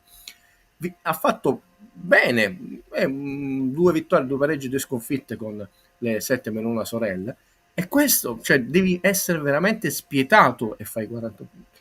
Vincere qualche sconto diretto in più e vai per la quota scudetto. Vi avevo anche detto, attenzione, il fatto che si stia mantenendo un po' bassa questa quota scudetto non è bene, come dicono i colleghi, è male, perché consentirà all'Inter di non essere sclerotica, non andare in ansia e la recupera facilmente. Tant'è vero che di fatto l'Inter gli basta un pareggio con la Fiorentina, poi bisogna vedere l'ultima partita che cosa succede, perché c'è Atalanta-Juventus, Fiorentina-Napoli, del campione d'inverno, perché ha vinto 4-0 con l'Atalanta, ha pareggiato con il Napoli, ma una differenza resi mostruosa. Certo. Ti volevo preparare, ti avevo preparato una cosa, che è quella che ho sbagliato facendola vedere al È la buio. sorpresa? Sì, perché secondo me è una cosa che non è stata detta in nessuna trasmissione, credo. Voi dovete sapere, amici belli, che lui prepara le sorprese e non ce le dice nemmeno a noi dietro le quinte. E non è dato sapere. No, prima le dicevo, adesso voglio proprio farmi Le bestemmiare da merendine, non ci radio. dice niente.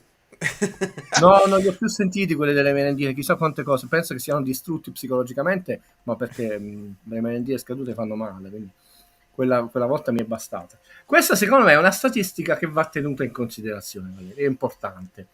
Mi è venuta in mente per Fabio Versace, che mi aveva chiesto, vedi, vi dico anche come nascono le idee. Quando ha detto Guido, ci va a vedere le percentuali di realizzazione offensive di tutte le squadre, io ho detto sì, le ho preparate, però è un po' inutile, perché non puoi confrontare Napoli col Como, massimo rispetto del Como, perché sappiamo che il Como non lotta per vincere il campionato e andare in Champions. Però questa cosa nel tarlo mi era rimasto, ho detto andiamo a vedere quali sono state le percentuali di realizzazione, non di efficienza, ma quanti gol a partita, sia fatti che subiti, hanno realizzato le squadre campioni d'Italia nel campionato a 20 squadre con la regola dei 3 punti.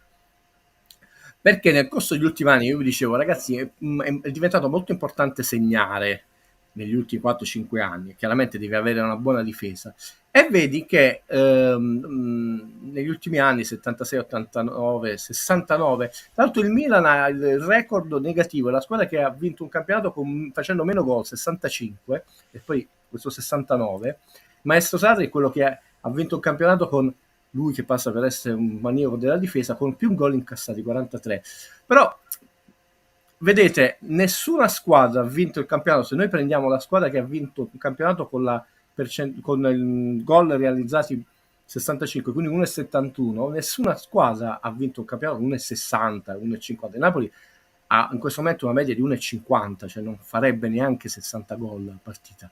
Io mi sbilancio, non lo riesce a vincere un campionato con una media gol così bassa. Dice vabbè, però una difesa veramente forte. Sì, fortunatamente è una difesa veramente forte, però nemmeno la difesa record del campionato, perché vedete la Juve di Conte e anche di Allegri hanno vinto un campionato con 20 gol, quindi 0,52, ci sono campionati 0,60, 0,63, 0,63, il Spalletti 0,73, quindi in questo momento ha una media gol subiti rimarchevoli, bravi, però la media gol fatti è veramente la più bassa. Se mai mantenendo questa media, ma non lo vinci con questa media gol così bassa, sarebbe un caso a 20 squadre con la regola 3 punti. Quindi dobbiamo segnare di più. Per aspirare a essere ancora più nobili in questa classifica dobbiamo segnare di più. E io credo che, venendo alla partita di oggi, questi step si stiano facendo, perché noi abbiamo visto dei primi tempi accorti, puoi dire brutti, rinunciatari, abbiamo visto dei primi tempi dove il possesso palla era nettamente superiore, anche il possesso palla a fine partita agli avversari, cioè il Napoli alla 10ª partita di campionato ha concluso con possesso palla del 39% e ha vinto. Alla quinta di campionato ha pareggiato con la Juve, ha avuto un possesso palla del 35%, alla seconda del campionato del 39%. Dati inimmaginabili per il Napoli di Sarri, di Spalletti, eccetera. Ecco, nelle ultime partite 63, 52, 57, 70, 61, 67. Qualcosa sta cambiando. È cambiato radicalmente. Poi tra l'altro il discorso che facevi sui gol è stato il discorso che ha fatto Conte nel post partita, cioè i gol che non hanno nelle gambe proprio in carriera i giocatori. Io credo, e ve l'ho detto nelle chat private e ve l'ho detto anche pubblicamente, che Conte per sua filosofia di vita, per quella che era la cura giusta per questa squadra, ha deciso di curare Napoli con le vittorie. E quindi detto, come posso accorciare il percorso vincendo le partite? Che il Napoli sia stato bruttarino e non per andare contro a determinati siti, più accorto, quel famoso pareggio che io vi ho detto che secondo me era più pesante positivamente per il Napoli, mi ricordo, e per la Juve. Ve lo ricordate? No? Ho detto questo pareggio non solo uno disse sì scontento, ho detto io mai stato più contento di un pareggio con la Juve, no? Perché devi considerare il momento della squadra. Poi uno dice potevamo usare di più, non lo puoi sapere se Conte ha detto è preoccupato.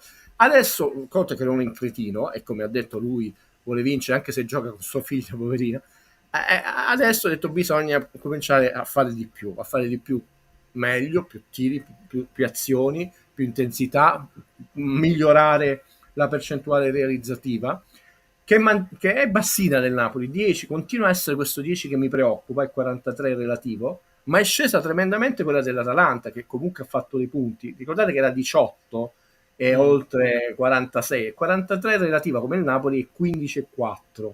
L'Inter è uno schiacciasassi, continua a mantenere una media pazzesca, 49 relativa e 16,6 assoluta. Cito queste tre perché sono quelle che occupano le prime tre posizioni della classifica. La Juve continua a essere bassa, lo sappiamo, non fa testo, 41 e 12 quella assoluta. Quindi io credo che il Napoli mantenga questo suo percorso, che a questo punto è un percorso di crescita, è bello che è guarito, ma non sappiamo a che parte del suo percorso, delle potenzialità, non lo saprà nessuno, lo sapremo solo quando è finito il campionato. Però delle cose stanno cambiando, pur se la rosa è risicata, perché anche oggi il Napoli ha fatto 3 sostituzioni. 2 più 1, diciamo. Altro, diciamo, intuito che poi è stato confermato con i numeri, no? Sì, 2 più 1, detto da Guido. Io ho detto, raga, questa cosa io non so, la sto subdolando, andiamo a valutarla partita dopo partita. Ormai siamo arrivati alla 18ª, non è più una, non è più un caso, non è più una notizia, significa che Conte ha la sua strategia di gara, ha la sua strategia nel corso di una gara, quando poi Napoli ha vinto tante partite per 1-0 e questo significa anche poter fare dei cambi piuttosto che altri, perché se tu stai vincendo 4-0 io credo che 5 li fai perché hai più serenità.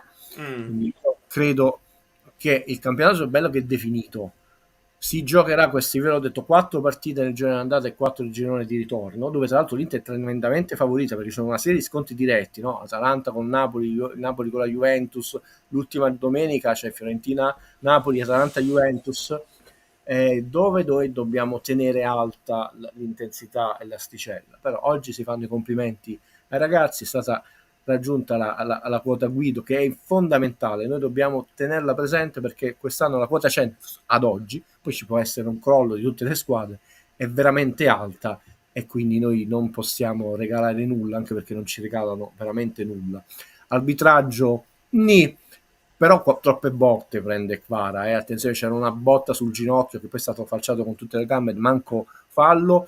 E io non lo so, nel basket prima era fallo intenzionale, quella gomitata, perché Bravo, allora che bello che l'hai detto tu, perché nel racconto della partita mi è uscito in reaction, ma non ne avevo ancora parlato in live. Quel fallo lì è più rosso è più rosso che già, perché ti entra proprio volontariamente col gomito in lo faccia. vede, lo cerca e e non è la sbracciata anche un po' forte che con le dita prendi negli occhi, è proprio, e quello era prima, l'hanno cambiato, è diventato antisportivo, era il fallo intenzionale. Tra l'altro Guido è contentissimo, i Lakers 2 vittorie di seguito, il Napoli ha vinto. Vedi Valerio quanto è stato importante togliersi subito il peso di questa macigno che non si riusciva a vincere 3 vittorie di seguito.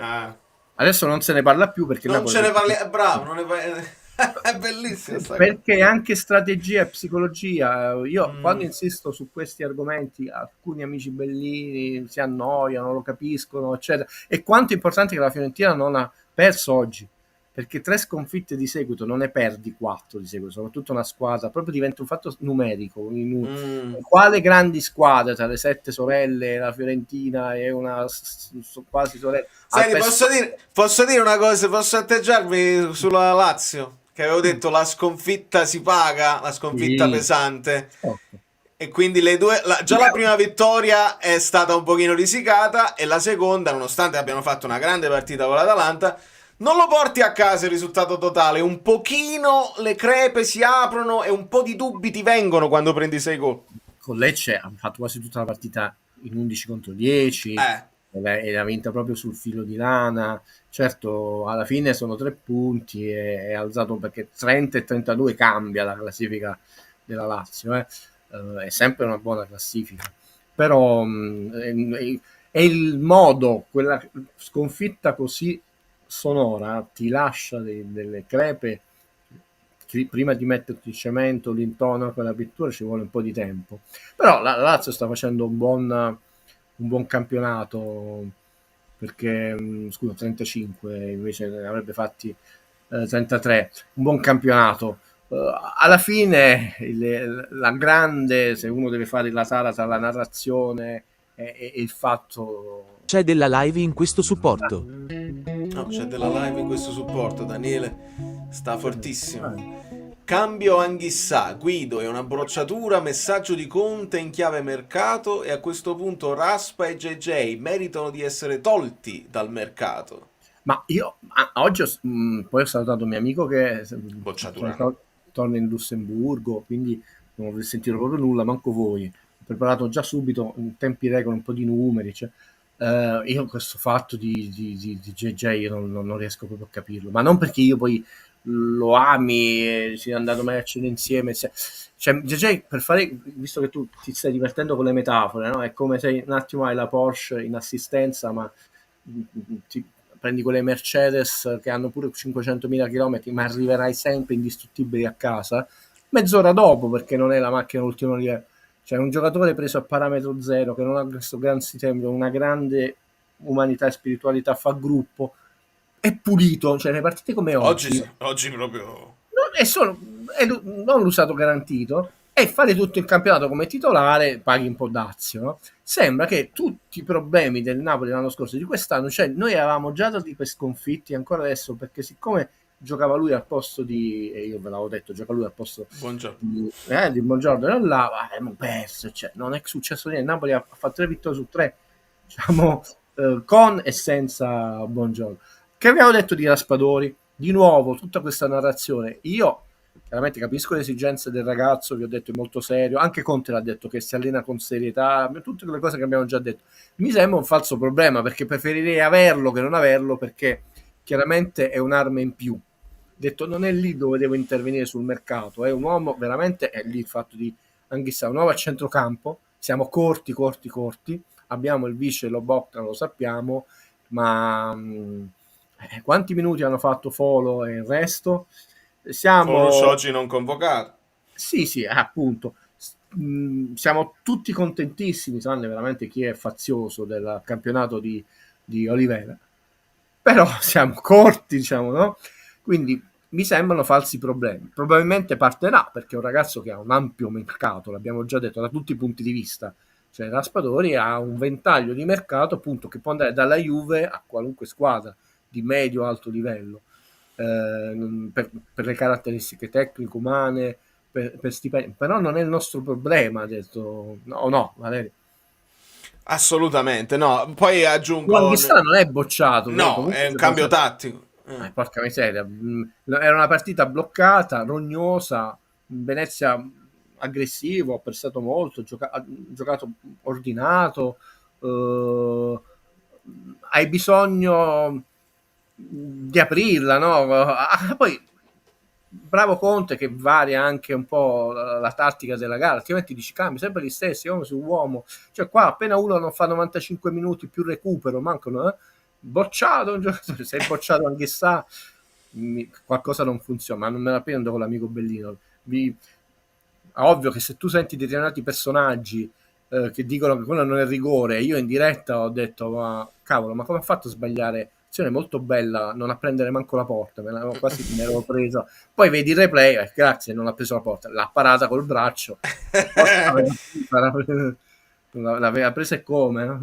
Però altra gran parata di Maignan, ci dicono, mentre la partita del Milan sta all'85esimo sull'1-1. Probabilmente era fuori gioco, ma vogliamo dire paratona di Meret con i piedi alla garella, perché sono quelle partite dove attacchi e sbagliato il gol e prendi quel gol a freddo che ti condiziona, poi vai in ansia, sei costretto a scoprirti di più.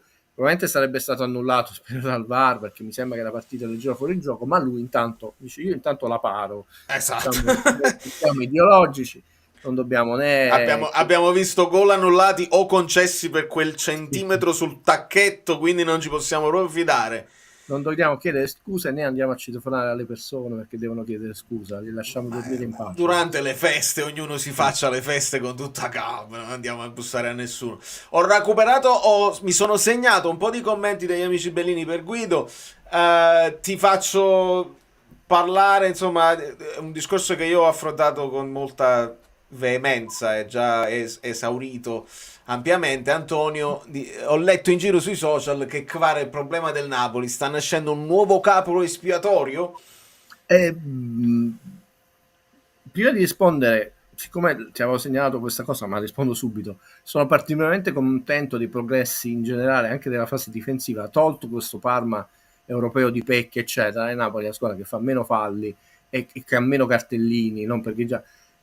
ricordiamoci come aveva iniziato il campionato, cioè i progressi di questa squadra sono in tante zone del campo, ancora c'è da migliorare, però è vero che non sarà un calcio spettacolare, io poi non sono risulta triste, cioè, però va segnalato il lavoro di uno staff tecnico ed è progressivo questo miglioramento, cioè non è dice, oggi è una partita facile con Venezia, no, sono tante partite, quindi e questo mi fa molto piacere perché io ero preoccupato che Conte potesse non innestarsi bene su un certo DNA, e quello detto, Napoli non è una squadra che fa molti falli ormai da tanti campionati, poi te li fanno pagare tutto.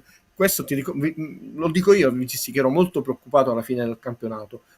Do bravo al mister. Rispondo a questa domanda, qua di nuovo è la narrazione. Mi sembra che oggi il ragazzo ha fatto una gran partita, pure se c'ha il ginocchio malandato, il Venezia era molto basso, ha fatto delle azioni dove tra l'altro con pazienza cercava il cross, la superiorità, lo spiraglio per il tiro, mi è sembrato molto lucido nella parte iniziale del primo tempo, poi non sappiamo quanto male li faccia, ragazzi, quello ha rischiato tanto di rompersi il crociato, è andato tanto non ha accelerato, è chiaro che c'è una narrazione, ma noi l'abbiamo vista da Maradona, ragazzi, queste cose vanno indietro nel tempo, a Lavezzi che ma perché non se ne va, si è fatto espellere prima, no, delle vacanze, la gente adesso è un libro, noi lo amiamo Valerio Lavezzi, sia chiaro, ma sia di Guido no, non Guido, le narrazioni, e quelle noi abbiamo sempre storicamente criticato. Gianni Improta andò via da Napoli, visto che è presente in tante trasmissioni, insomma è il baronetto di così, cioè tanti talenti da nostrani, italiani, da stranieri, non è sempre che vengono trattati bene.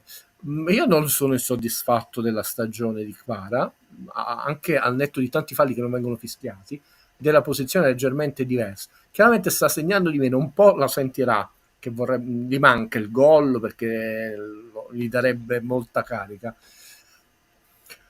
Non si è sbloccato, ma alla fine manco Anghissà. Qualcuno qua in chat disse no, Guido è stato rinnovato, invece ho scoperto che ancora non è stata esercitata l'opzione, quindi è anche Mandanda, ha detto c'è da fare è tutto bloccato nel mercato del Napoli.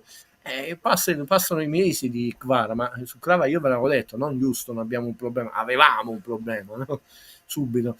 Però a me non sembra una stagione disastrosa dei ragazzi, e oggi non mi è sembrata una partita, anche sul fatto del cambio la penso più come te, perché sovraccaricarlo il ragazzo, tra l'altro è meglio mettere energie fresche, già non facciamo 5 cambi, manco 2 ne dobbiamo fare, ragazzi, che tra l'altro i cambi i due esterni, no?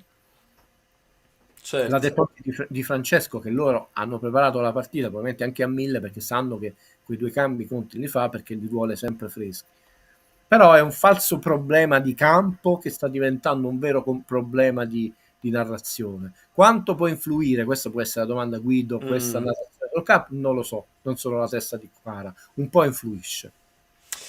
Stasera Fonseca prende l'aereo per tornare in Portogallo. Leggiamo di un paio di gol, addirittura un gol mangiato da Pellegrini. Dopo c'era stata una traversa mentre recuperavo.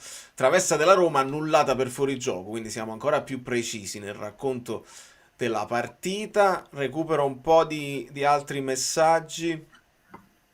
Allora, questo è bellissimo. Mentre tu facevi vedere la cosa, ti arrivava questa domanda di Francesco, cioè su quale era stato il peggiore attacco ad aver vinto uno scudetto, e ci ha risposto col Milan a 65. Questo è proprio. Siamo. Allora, visto che si è parlato di Pellegrini e si parla ovviamente un pochino di mercato, noi adesso dobbiamo capire chi può uscire se devono arrivare dei giocatori che sono stati dati per molto vicini, per piste calde. Al momento l'unico scambio serio sembra Fagioli, anche se rimane il sospetto sul perché la Juve lo farebbe andare.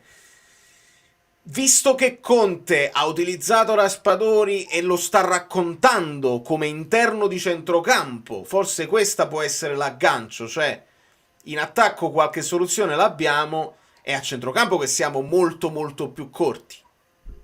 Allora Valerio, meno male che ho fatto quella premessa iniziale, quindi per il futuro uno può dire Guido vi disse non sono proprio il personaggio che spera che uno sbagli così, io ve l'avevo detto per sentirmi tu sei il male di Napoli, quella cosa le lascio in altre trasmissioni.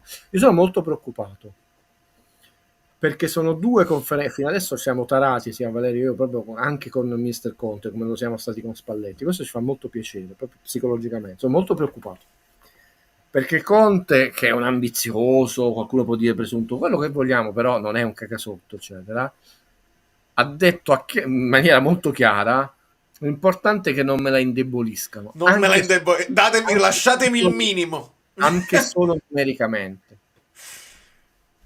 Questa cosa dice vabbè Guido pessimismo cose, no, andiamo a vedere storicamente il Napoli, le campagne acquisti che ha fatto a gennaio e quando ha fatto determinate operazioni, noi veramente su questo vizio, spero di sbagliarmi, spero che sia una sensazione sbagliata intanto di Mister Conte e poi di Guido che ovviamente ascolta Mister Conte 1 e 2 3 volte l'ha detto che dice no Guido quell'anno con Gattuso aveva fatto pochissimi punti, grandissimo mercato, venne anche Rachmani che poi lo bot Gadem, stavamo retrocedendo, non è solo grassi Regini, noi spesso abbiamo fatto quel girone di andata campioni d'inverno oppure secondo posto manca poco, dove ti dice almeno il vice Caglieono, no? Lo diceva Sarri, ma uno forte come Caglieono o vice Mertes perché altrimenti io non lo faccio giocare, no?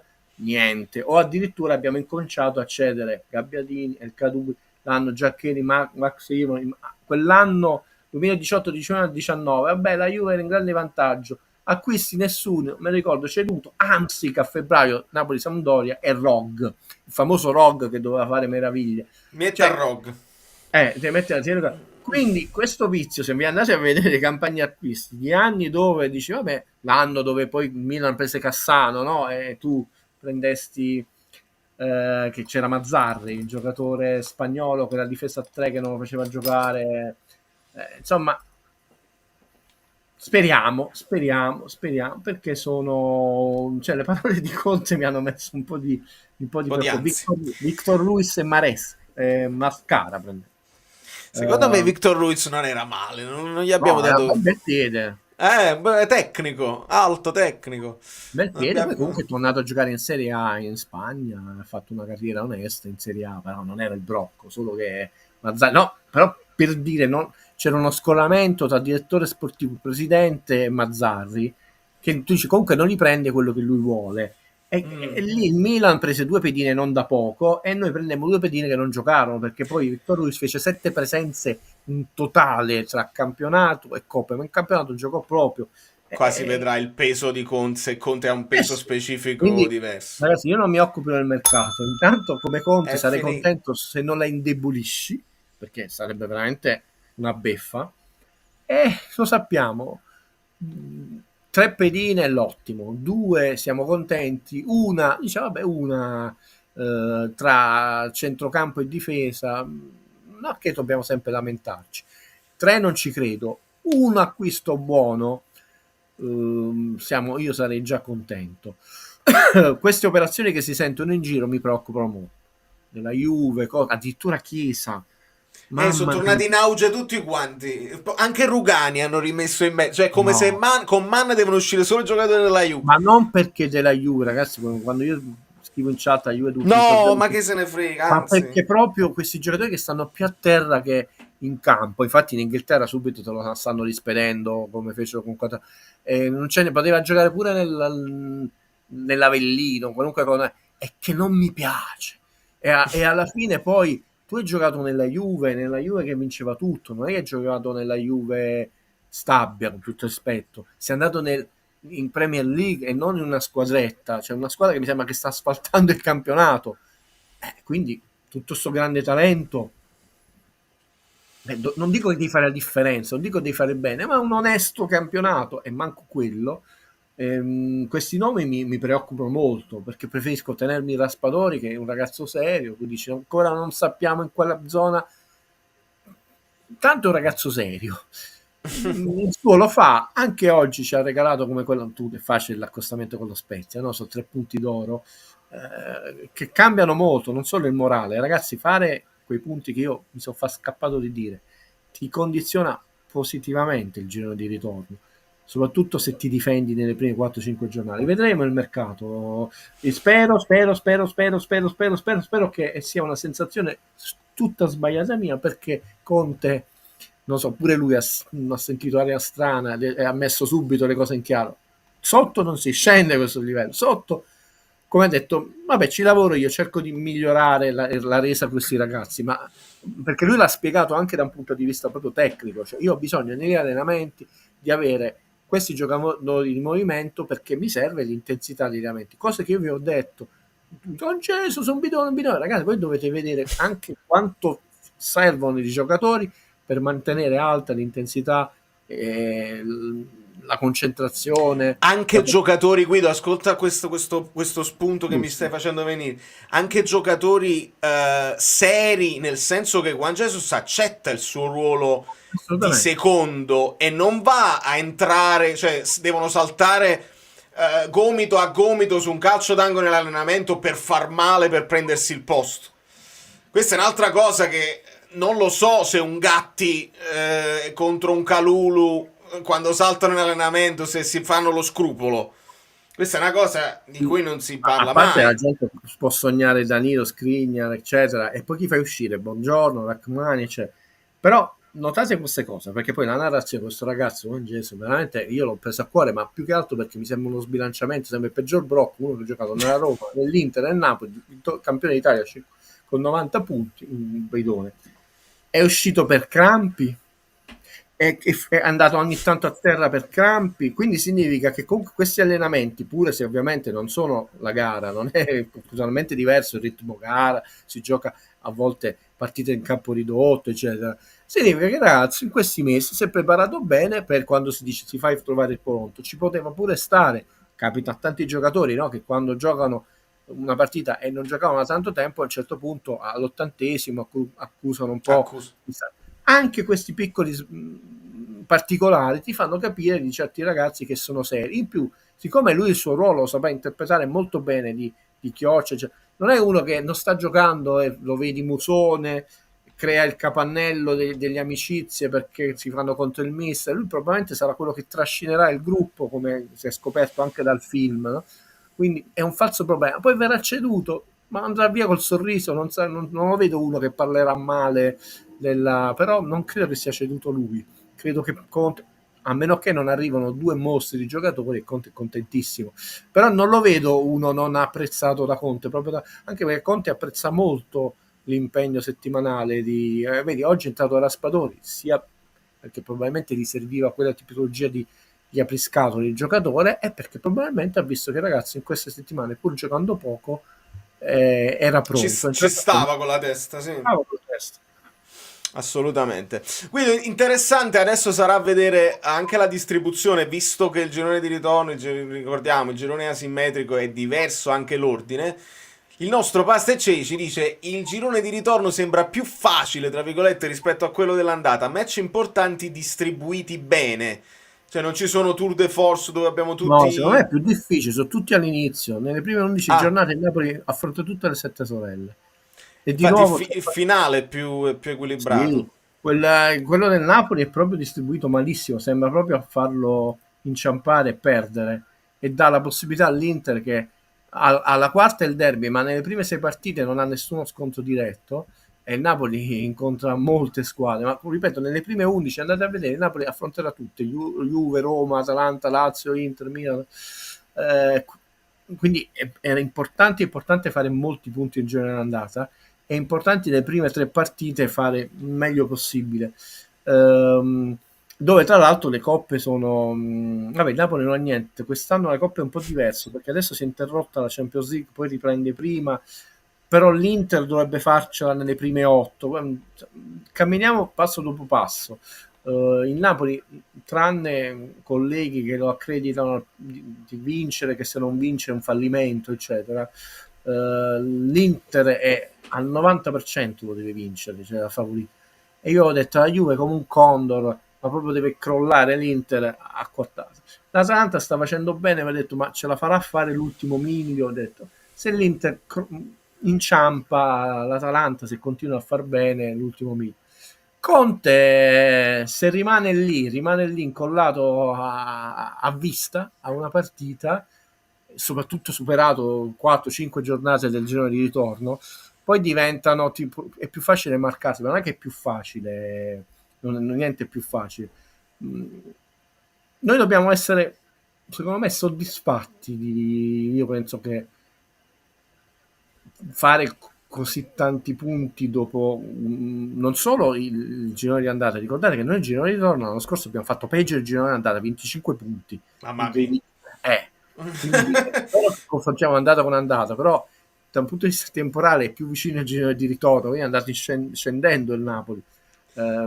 Alla fine la prima partita ci sono troppi elementi tattici, ambientali, di mercato eccetera, però quale partita il Napoli ha sbagliato tatticamente? Con l'Atalanta, a quel momento l'Atalanta era più forte, mi spiace per le merendine scadute, però non è che dici il Napoli un disastro. L'Atalanta è tra l'altro uno stato di forma eccezionale perché ha messo il gol, però non puoi dire il Napoli ha preso delle imbarcate. Quella partita prima col Verona sappiamo è brutta, quello è stato lo 0-3, però vi ho anche detto attenzione, il Napoli ha preso 6 gol in 2 partite, è buono, significa che è una squadra che non è facile, tanto è vero che è la prima difesa del campionato, togliendo questo primato la Juve. Valerio, c'è una particolarità che notavo, la Juve ha fatto troppi pareggi l'anno scorso, Max Allegri ha fatto 14 pareggi, che è uno sproposito. Sai qual è la squadra che ha fatto più pareggi l'anno scorso? Il Bologna, 14. Quindi quelli che litigano le trasmissioni è meglio Allegri con là, i 2 allenatori avevano fatto 14, più di tutte le altre squadre, quindi poi alla fine cambiato squadra Motta, ma continua a pareggiare pure. Queste sono cose belle, nel senso che almeno qualche certezza ti dà, perché poi il calcio è imprevedibile, però ti dà almeno così. E una cosa ottima della giornata è che le uniche big che hanno fatto 3 punti sono Inter e Napoli, e poi abbiamo tutte le altre non è che si sono tolte punti così, hanno perso 2 punti a testa, perché È quello che io ti dicevo, dobbiamo vincere col Venezia, sarà fondamentale. fantastica giornata. Io addirittura mi sono permesso di esultare per il gol di Brescianini dell'Atalanta, perché così fermi di nuovo la Lazio e non li fai ringalluzzire, oltre al gol ovviamente di Sottil che ferma la Juve, nonostante siano lontane. Però dobbiamo ancora capire quale squadra di queste qua si rimetterà in sesto per andare poi a dare fastidio per il quarto posto, perché se lasci la classifica come è adesso, Atalanta, Napoli, Inter, l'Inter ovviamente una partita in meno, poi c'è la Lazio, staccata però di 6 punti, e poi c'è la Fiorentina, la Juventus, il Bologna, perché il Milan anche c'ha la partita da recuperare. Quindi si sta allungando. Pesantissimi era il Pesantissimi. momento, questo qua dove potevi allungare. Apro e chiudo una parentesi, mi riferisco alle squadre, le 7 sorelle con più pareggi, perché immagino, scusa, qualcuno nei commenti, no, c'è chi ha fatto più pareggi lo scorso anno. Capito? Non potete paragonare l'Udinese, anche no. Le squadre che sono andate in Champions, e poi questa particolare Allegri e Thiago Motta, c'è chi litiga nella trasmissione. L'anno scorso fece lo stesso numero di pareggi, è andato alla Juve, ha 11 pareggi in un girone di andata, è vero, è imbattuto alla Juve, però sono sempre 11 pareggi, Valerio, tanti 11 pareggi, come ne perdi di punti. Dicendo sì, io mi ero un po' sbilanciato, ho detto mi aspetto che forse un po' la Fiorentina e la Lazio cominciano a cedere, avevo indicato queste 2 squadre, ma non per gufare, non gufo mai, e io ho detto ragazzi, queste 3 partite sono, più l'ultima chiaramente, quella ovviamente, sono fondamentali, e le prime 3 le ha fatte bene il Napoli. Di nuovo bravi ai ragazzi. Io non solo non ho nessuna difficoltà di librare, sono contentissimo di librare. Benissimo. Argomento Lukaku, errore dal dischetto, palo preso, qualcosa un pochino meglio in fase di difesa della palla, come l'hai vista? Deve segnare una doppietta. Allora, adesso scrolla di dosso. Sì, la cura Lukaku adesso, pure che gioca male, cioè non che oggi ha giocato male, manco un gol, proprio una doppietta. Rigore tirato mediocre, non malissimo, ma mediocre, non velocissimo e nemmeno angolasissimo. Un rigore maluccio. Abbiamo visto rigori disastrosi, cioè, però nel secondo tempo ha dimostrato di avere testa. Cioè, questo peccato che un Lukaku molto più maturo di testa rispetto a quando era irresistibile fisicamente, non è irresistibile fisicamente, ma non puoi avere mai l'otto, perché negli anni passati è stato anche un po' più fragile. Lukaku, come tutti gli attaccanti, ha sbagliato dei gol, a volte anche dei gol facili, e diventavano dei meme. Oggi quello che ci può dare una certa gioia e serenità, che non è uscito dalla partita, ha fatto il suo lavoro, il palo lì, peccato, è stato sfortunato. Valerio vi ha fatto la metafora più precisa, che un ragazzo più precisa di così e più elegante non si può. È bella, sono orgoglioso di quella che funziona giorno dopo giorno, funziona adesso sempre. Sia per quella media gol, insomma, mi veniva il termine prima della stanchezza, no? Media gol Napoli 1,5, anche Guido si stanca, sia per la media gol che proprio generale del Napoli, bassina, risicata, ma non per vincere lo scudetto, proprio bassina in genere, e sia per lui una bella doppietta di Lukaku. No, io non mi offendo, anzi, ragazzi, sono sempre felice di venire qua. Valerio, ti chiedo, perché sono molto preoccupato, ma quella persona che, tra l'altro, io non c'ero perché stavo lavorando d'estate, io poi vidi la live, tu insomma in maniera troppo gentile mi difendessi, che diceva ma Guido Gentili viene solo quando il Napoli perde, insomma, penso che è lui che viene solo quando il Napoli perde. Io sono preoccupato, sta bene, ci desse dei segnali, non so, si è trasferito in Costa Rica, un'azione meravigliosa, io poi mi prendo a cuore i destini degli amici bellini e amiche bellini. Io quando posso, in estate mi è molto difficile, diciamo, quando posso sono qui, anzi mi fa più piacere, non perché amo le sconfitte, poter dare un sostegno psicologico quando siamo di cattivo umore, ma chiaramente per me stesso fa più piacere che Napoli vinca. Quindi, però sono seriamente preoccupato, ci desse un segnale, perché quelle delle merendine non me ne frega niente.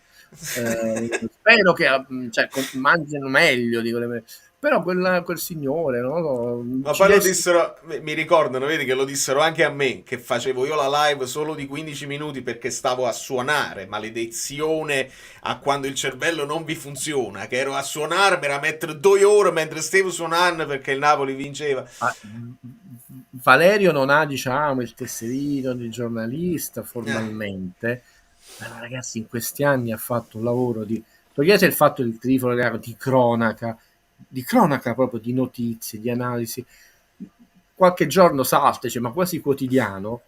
Eh, ma io che sono una nullità in tutto, posso solo ammirare, però ricordiamo che lui è musicista, come io sono critico, scrittore, cioè, solo che io sul web sono un disastro, però l'anno prossimo devo chiedere consigli anche a Valerio, perché io ho un problema, così vi saluto e lascio salutare a Valerio, che per esempio sono molto rispettoso delle regole, quello che faccio io dal vivo è replicabile. La mia preoccupazione è che poi come fai a mostrare delle cose che casomai YouTube ti blocca per copyright. Per esempio, dovrò fare un incontro con questo fotografo di guerra, chissà che cosa esce fuori, un personaggio mostruoso. Io qualcosa la voglio far riprendere, montare e darvela, casomai togliendo lì, perché visto che uno sparisce, ho detto no, l'anno nuovo deve essere l'anno dei propositi.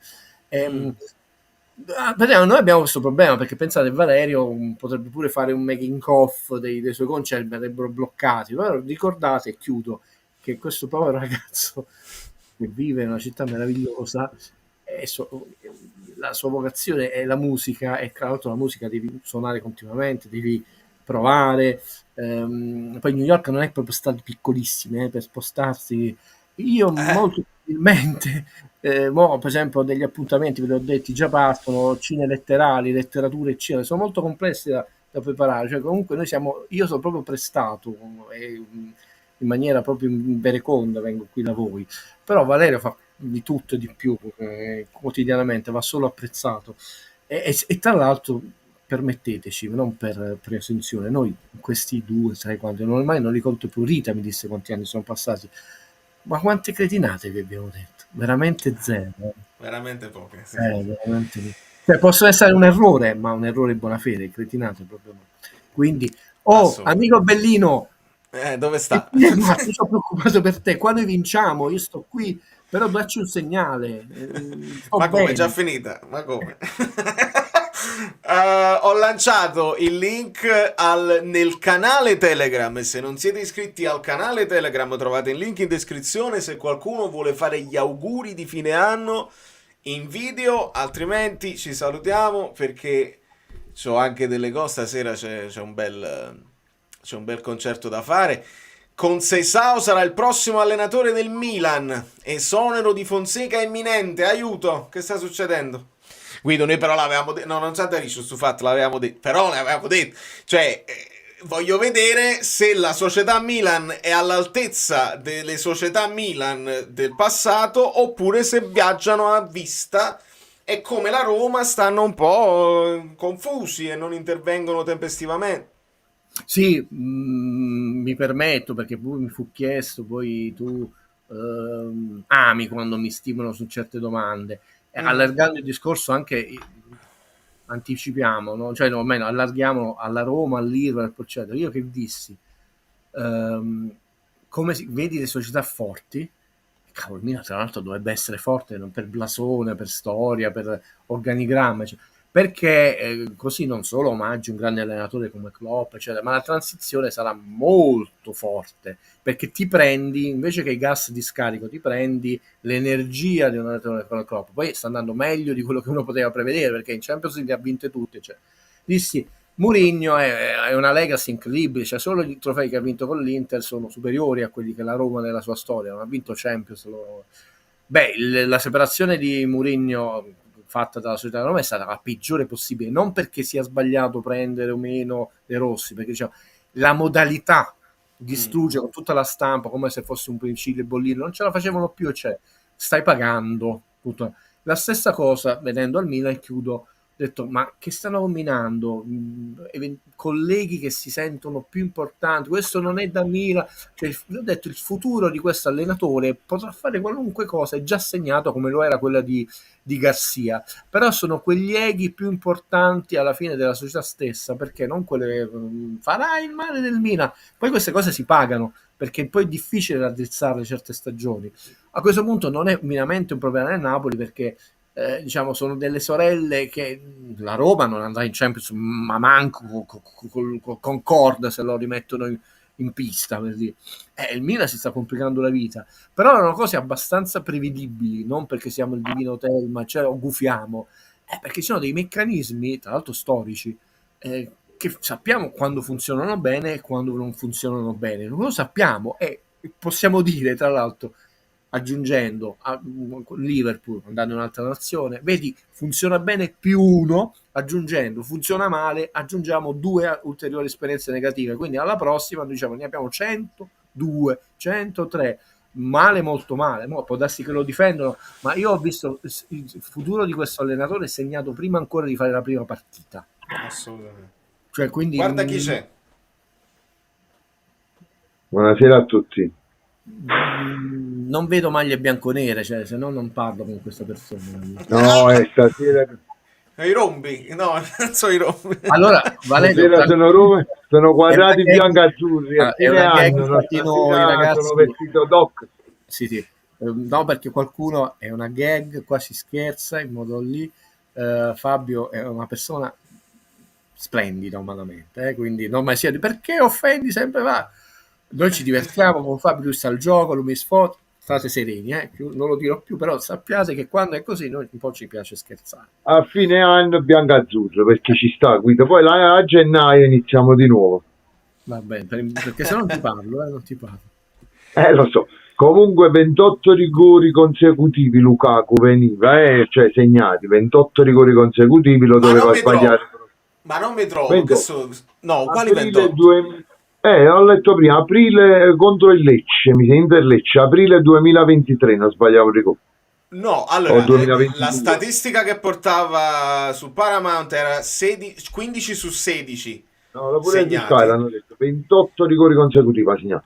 No, non può essere, perché Çalhanoğlu teneva il record con 20. Tra Inter e Roma, vale. Comunque o 15 o 16, l'importante è che non ce li danno più e noi vinciamo senza paternità. Bravo, perché comunque con chi prendi, comunque sbaglia con noi e quindi così. C'è pure Nick. La Juve invece, Guido, che pareggia sempre stante a -9. Cioè solo è la grande delusione del campionato, perché tu devi mettere aspettative, investimenti, narrazione con quello che hai. È chiaro che tu non puoi dire la grande delusione del Como, eccetera. Altissime, mediocre, sono 32 punti, sono pochini, no? È un campionato medio, sono 11 meno rispetto alla scorsa stagione. Quindi la Juve non è che partiva da una stagione difficoltosa, vince la Coppa Italia con l'Atalanta che poi va a vincere 3-0 con l'Leverkusen, non è proprio una stagione disastrosa. Io non sono né uno pro Allegri né contro Motta, sono numeri, no, per dire. E in più comunque è giunto in un minimo di mercato, l'ha fatto e ha penalizzato l'Atalanta, perché l'Atalanta parte con quel gap, con quel mercato bloccato, il giocatore non va via, no? Certo, quindi a doppia mandata la grande. Alla fine l'Inter c'ha 5 punti meno dell'anno scorso, dovesse vincere con la Fiorentina, tutto sto tracollo, l'anno scorso ha vinto con 94 se ben ricordo, andate a controllare. La Juve è quella che ha peggiorato, la Fiorentina è -1 ma c'ha una partita da recuperare, la Roma è -8, la Juve è -11, quindi delle 7 sorelle è quella che è peggiorata di più. Guido, ti voglio fare 2 domande secche, poi lascio la parola a Nick. Per te la Supercoppa può essere un'alleata del Napoli? E la seconda, il fatto che comunque sia la Lazio è a -5, l'Atalanta e l'Inter comunque dovranno recuperare queste partite, però l'Inter ha vinto 6-0 a Roma e 4-0 con l'Atalanta, pareggiando 4-4 con la Juve e 1-1 con Napoli. Pensi che in prospettiva, come dicono tutti, l'Inter le vince tutte e pure il recupero, oppure il fatto che hanno dalle partite da recuperare può essere un peso se il Napoli comunque continuasse a vincere? Deve essere un'opportunità da cogliere, te la specifico meglio. Cioè lì, io ve l'ho detto, devi ottimizzare, non è facile perché tra l'altro hai sconti diretti, chiaro, li perdi, vieni risucchiato, li pareggi, tutto sommato, essendo avanti, te lo puoi permettere, riesci addirittura a vincere con gli altri che devono occupare quelle partite, ragazzi, diventa stressante, è un'opportunità da cogliere. Il Napoli non ha l'ansia della prestazione, deve vincerle tutte in quelle 3-4 partite necessariamente, perché non è quella che sta rincorrendo, però è un'opportunità molto importante, sia perché tu poi il campionato comincia a diventare sempre più corto. Metti che vinci con la Juve, per fare un esempio, la Juve non ha più sconti diretti col Napoli, quindi i punti li può recuperare solo sperando che il Napoli perda punti e tu le vinci tutte. Non è da poco, per fare solo un esempio su una squadra, e ne hai, quindi è assolutamente un'opportunità da cogliere. Il Napoli deve fare il suo, perché il Napoli c'è il suo campionato, non si ferma. Gli altri, poi il Milan sta fuori, è un'opportunità per rilanciarsi perché può essere un trofeo. La Juve, perché vedete, Motta già il primo trofeo, l'Inter vedremo, però l'Inter ha quello che ha la rosa più completa. Purtroppo noi non possiamo influire nel senso sul risultato degli altri, quello che dobbiamo assolutamente sperare di, ve l'ho detto, quello è il momento cruciale della nostra stagione, che tra l'altro sono sconti diretti. Già la prossima partita è da non perdere assolutamente. Il Napoli con questi punti di oggi non ha l'ansia di dover fare punti necessariamente, però le prossime 5 partite sono un'opportunità da cogliere, assolutamente. Se Napoli fa punti, ovviamente costringe agli straordinari, arriva a Fabio l'Inter. Allora lì, vedi, ti costringo agli straordinari. Poi l'Inter ha la rosa per fare 4-5 vittorie, però ti sto costringendo agli straordinari. Buonasera ragazzi, scusate, ma voi riuscite a sentirmi? Perché vorrei capire se è solo un problema di No, Niccolo, ho videocamera. avuto pure io il problema la settimana scorsa. Devi spegnere il cellulare e resettare la cachée del browser. Vabbè, mi sembra un po' eccessivo. Comunque ti sentiamo. Ogni tanto sparisce il video, ma ti sentiamo. No, Sì, vabbè, se mi sentite, mi dispiace che farò il mio intervento come un pentito di mafia, però mi dispiace, ci manca solo la voce camuffata e che dobbiamo fare? Allora, io intanto voglio fare gli auguri a tutta questa meravigliosa community, a Valerio per il lavoro che giustamente ha sottolineato Guido, per il lavoro immenso che fa Valerio, perché poi leggo sotto i video dei commenti di persone che pare che Valerio non deve niente da fa, cioè queste sono cose, vabbè, lasciamo perdere. Un bacio enorme a Guido che alza il livello del canale, che già è alto di per sé. Fabio è sempre meraviglioso, come andiamo a fa'. Il mio spunto andava proprio, se Guido poi mi vorrà rispondere, il mio spunto andava proprio sulla fase offensiva, perché poi come cioè, mi ha risposto Conte, secondo me il problema della fase offensiva è dai singoli interpreti, cioè non è un fatto che i giocatori offensivi non sono validi, perché adesso ragazzi parliamoci chiaro, l'esempio della batteria del telefono che ha usato Valerio su Lukaku è validissimo, ma non è che Lukaku anche a mezzo servizio stiamo parlando di un attaccante di eccellenza, stiamo parlando comunque di uno che vede la porta, stiamo parlando di uno che ha una fisicità importante, cioè non è comunque un giocatore facile da marcare. Però secondo me c'è un problema di fase offensiva, perché oggi comunque avevi un potenziale offensivo tra Neres, Lukaku, Kvaratskhelia e McTominay molto importante. Però secondo me c'è un problema di fase difensiva, sia di fluidità di manovre, sia il fatto che tu molti giocatori non li riesci a liberare al tiro. Il Napoli tira poco. Anche McTominay, sento sempre il paragone con Zilinski. McTominay non è Zilinski, McTominay è questo tipo di giocatore. McTominay è quel tipo di giocatore che tocca in 90 minuti 10 palloni, e tocca 10 palloni e fa un gol e un assist. Questo è McTominay. Non tocca palla, ma la tocca quando conta. Il problema è che si deve liberare McTominay al tiro, all'intervento, secondo me.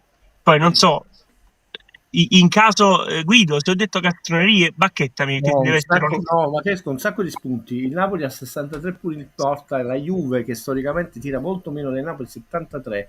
Non vi dico la Lazio 89, l'Atalanta 100, l'Inter 92, la Roma senza la partita di oggi, che devo ancora aggiornare, 74, il Milan senza la partita di oggi e deve recuperare la partita con 85. Il Napoli tira poco. Ecco, non è detto una costrueria, e te lo certifico con i numeri. Anche i tiri non importa, il Napoli tira poco. Guido, io dico sempre Lukaku va messo in condizione di fare l'attaccante, ti trovi? Poi prendiamola dall'inizio. Il cinema è un'arte narrativa perché c'è un'istanza parlante che è capace di modificare il tempo, lo spazio e le informazioni diegetiche del racconto. Perché vi dico questo? Perché molti parlano di colleghi che hanno detto questo e questo, ma io vi dissi, si è introdotto un nuovo tema adesso nella Società Sportiva Calcio Napoli, che gli allenatori, che di solito sono tutti molto bravi, preparati e si informano, per venire a Napoli devono veramente informarsi preventivamente molto molto bene sulla squadra e tutto, perché devono arrivare in corsa. L'ha fatto molto bene Spalletti e si è capito che l'ha fatto molto bene Conte, che tra l'altro ci disse che ha sentito personalmente tutti i giocatori al telefono. Cosa si sono detti? I dubbi, le paure, l'invia, lo sanno solo loro, e Conte è uno che rispetta molto la sacralità dello spogliatoio.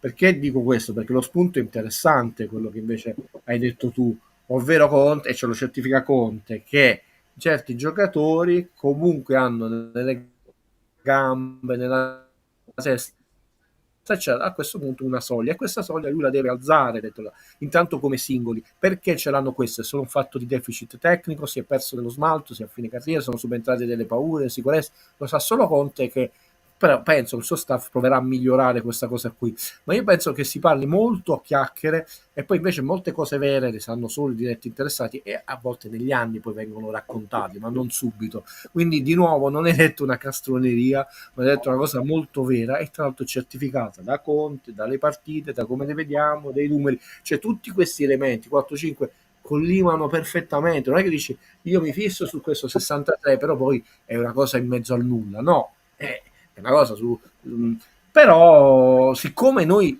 partivamo svantaggiati da tutti i punti di vista, non parte quel personaggio là che dice che se non vinciamo è un fallimento, non è vero, sono tutti gli elementi per lavorare con serenità, soprattutto dall'alto di 41 punti, perché in questo momento, prima del recupero della partita con l'Inter, ma chi l'avrebbe mai detto tu? Una sola squadra c'è sopra, quindi noi abbiamo una squadra da guardare sopra e tante giù. Teoricamente, Guido, però. Molto meglio, se prego. Vale Fabio, se mi permettete volevo campione d'inverno.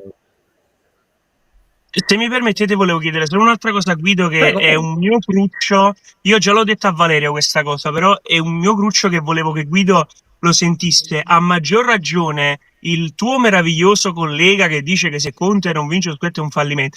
Secondo me c'è una cosa che molti, collega compreso, ignorano. Secondo me, appena Conte ha firmato il contratto a giugno, il suo progetto non era questo 4-3-3. Conte aveva in mente, secondo me, di fare un 3-5-2 con Lukaku e Kvaratskhelia a punte. Solo che Osimhen non l'hai ceduto e gli esterni, non hai comprato degli esterni di ruolo e non hai preso l'altro. Cioè, secondo me, Conte si è dovuto riadattare in corsa e ha dovuto fare una preparazione durante la stagione. Non ero... No, ma dici bene, io non ero contento, ve l'ho detto, quindi se qualcuno recupera, dice, Guido, ma tu non eri contento di Conte? No, ho detto, mi sembra una Zal, tutte le cose quella. Io devo dire che quest'uomo mi sta stupendo da tanti punti di vista. Da un punto di vista umano, perché lo vedo meno nevrotico, come si chiama, anche se carico. Da un punto di vista tattico, perché un altro Conte più giovane, quello era, non ci cambia. Invece lui ha detto, aveva messo fuori posto troppi giocatori. Quindi non dico che ha calpestato il suo ego, ha fatto un discorso di praticità. Così e così. Qual è il male minore, quale cerco di ottimizzare i vantaggi.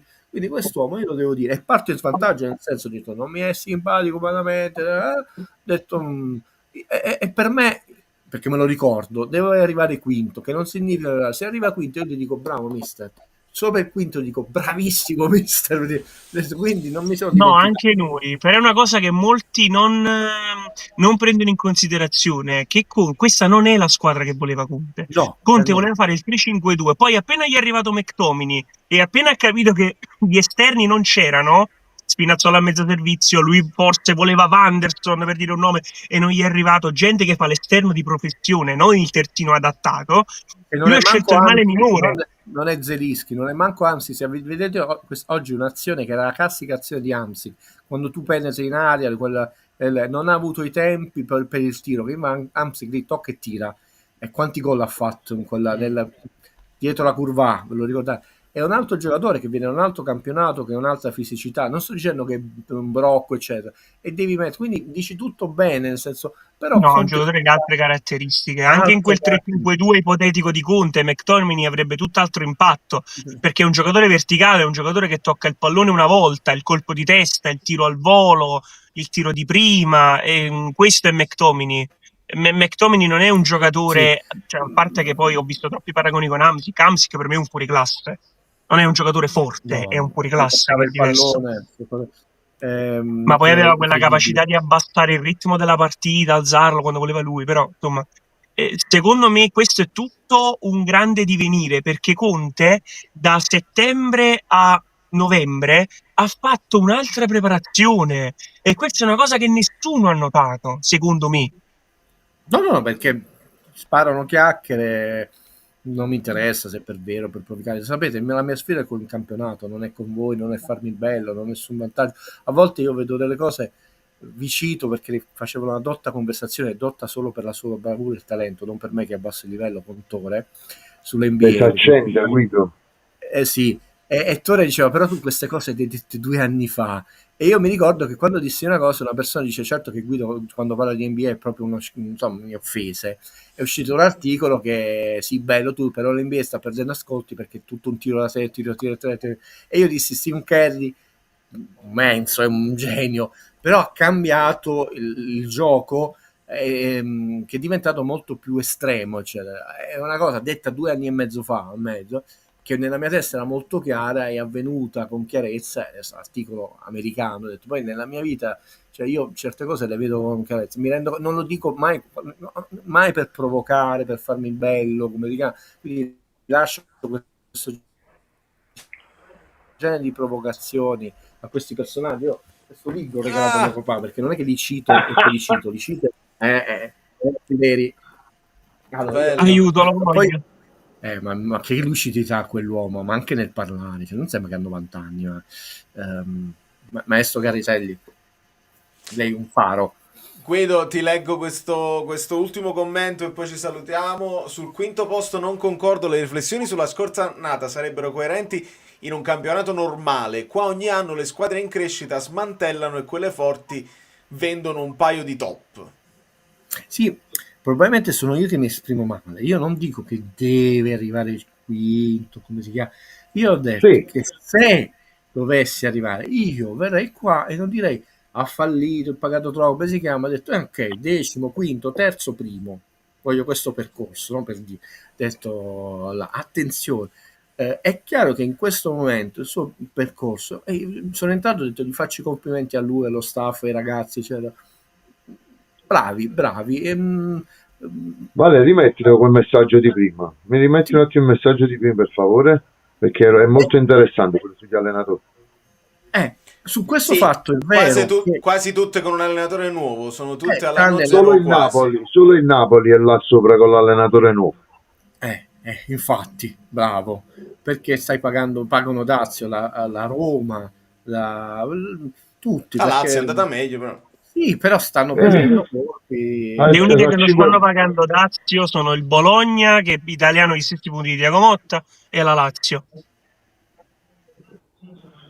Ne ha 5 punti comunque la Lazio, ma Fiorentina ha 7. Sì, e sono società dove non hai questa pressione, che poi l'italiano è un signor allenatore, noi non è che lo sfottiamo. Il dubbio è sempre detto attenzione che non è che prendi Italiano e De Zerbi, specifico sempre questa cosa, devi vincere, li devi anche difendere, devi avere la forza di fare veramente un progetto triennale sia chiaro, io non prendo, sono allenatore di Serie A, gente che è preparatissima e probabilmente anche umanamente grande spessore, sia chiaro.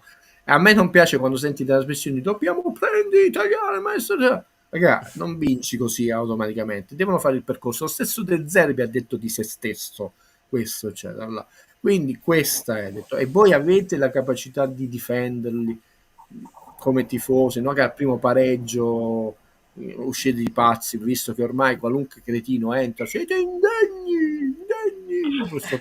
Non mi sembra che Valerio e io mai abbiamo detto, anche di fronte, il Napoli perse 0-4 col Milan, non fui contento, io non dissi indegni, dovete vergognare, ho detto non è giusto che una squadra campione d'Italia, perché ragazzi dissi vinceremo il campionato, state tranquilli, faccia questa, no, quando perdemmo 0-4 col Milan prima della Champions, faccia queste abbiamo vinto per distacco.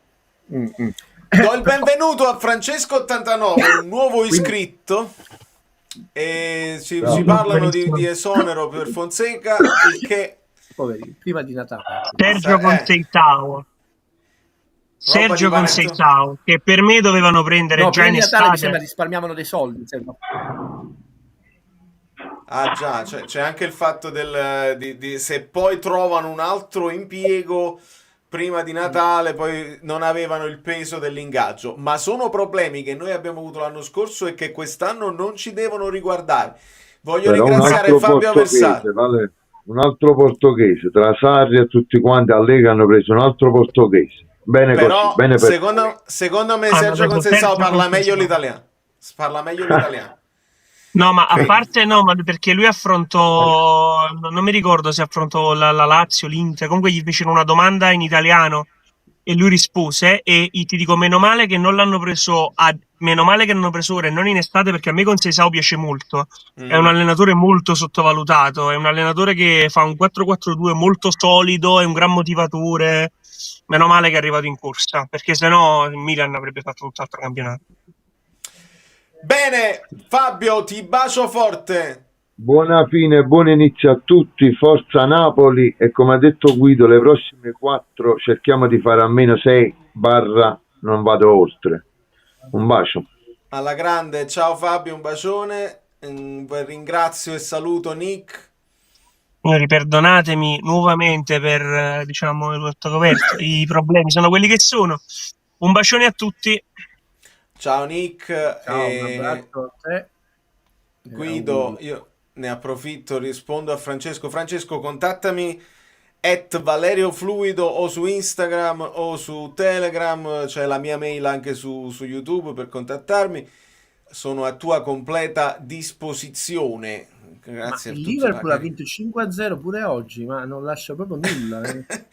C'era la domanda anche di Francesco Perrone sul Liverpool, ma purtroppo tutti questi approfondimenti sono approfondimenti che possiamo fare nell'infrasettimanale, perché abbiamo la settimana tipo e quindi le dobbiamo sfruttare così. Guido, fai un'ottima fine di anno. Nel senso proprio che me ne vado credo, fai la migliore fine che puoi fare. Grazie mille. No, grazie a voi, alle amiche Bellini, amici Bellini, a Valerio. Io veramente vi abbraccio di cuore, spero sempre di non annoiarvi. Ho solo un desiderio piccolo, di solito non si dovrebbero manifestare, è solo esprimere segretamente. Valerio, devi darmi notizie di quell'amico Bellini, voglio sapere se sta bene, se sta in salute, ma ha vinto al Superenalotto, si è trasferito a Cuba e ha aperto un bar di altissimo livello, cioè datemi notizie, perché quindi è anche una cosa positiva, non è detto che è una cosa che magari è successo un fatto bellissimo, e quindi... Io penso sempre il meglio per le persone, perciò ho detto, quando mi si accusa, dico no, io se penso, non sto sentendo Valerio, dice no, Valerio è un malato, sta arrabbiato, no, Valerio può darsi che un weekend a Capri d'amore, quindi il mio pensiero è sempre qualcosa di migliorativo. Bellissimo, ti abbraccio fortissimo, ciao Guido. Amici, amiche, se mi sposto da quest'altra parte e faccio conto che, perché alla fine magari non ci vediamo il 31, però dove sta? Il pallone Fireworks. Questi sono gli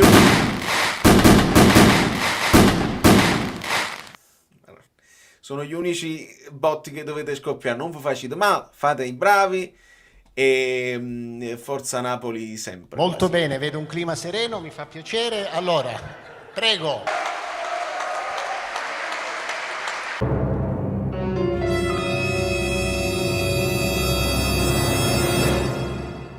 Guido, dov'è? Sei lì. Prego, Guido. Comincia le danze. Vai. Allora, abbiamo finito, grazie e buona serata a tutti. Andiamo. No, vogliamo...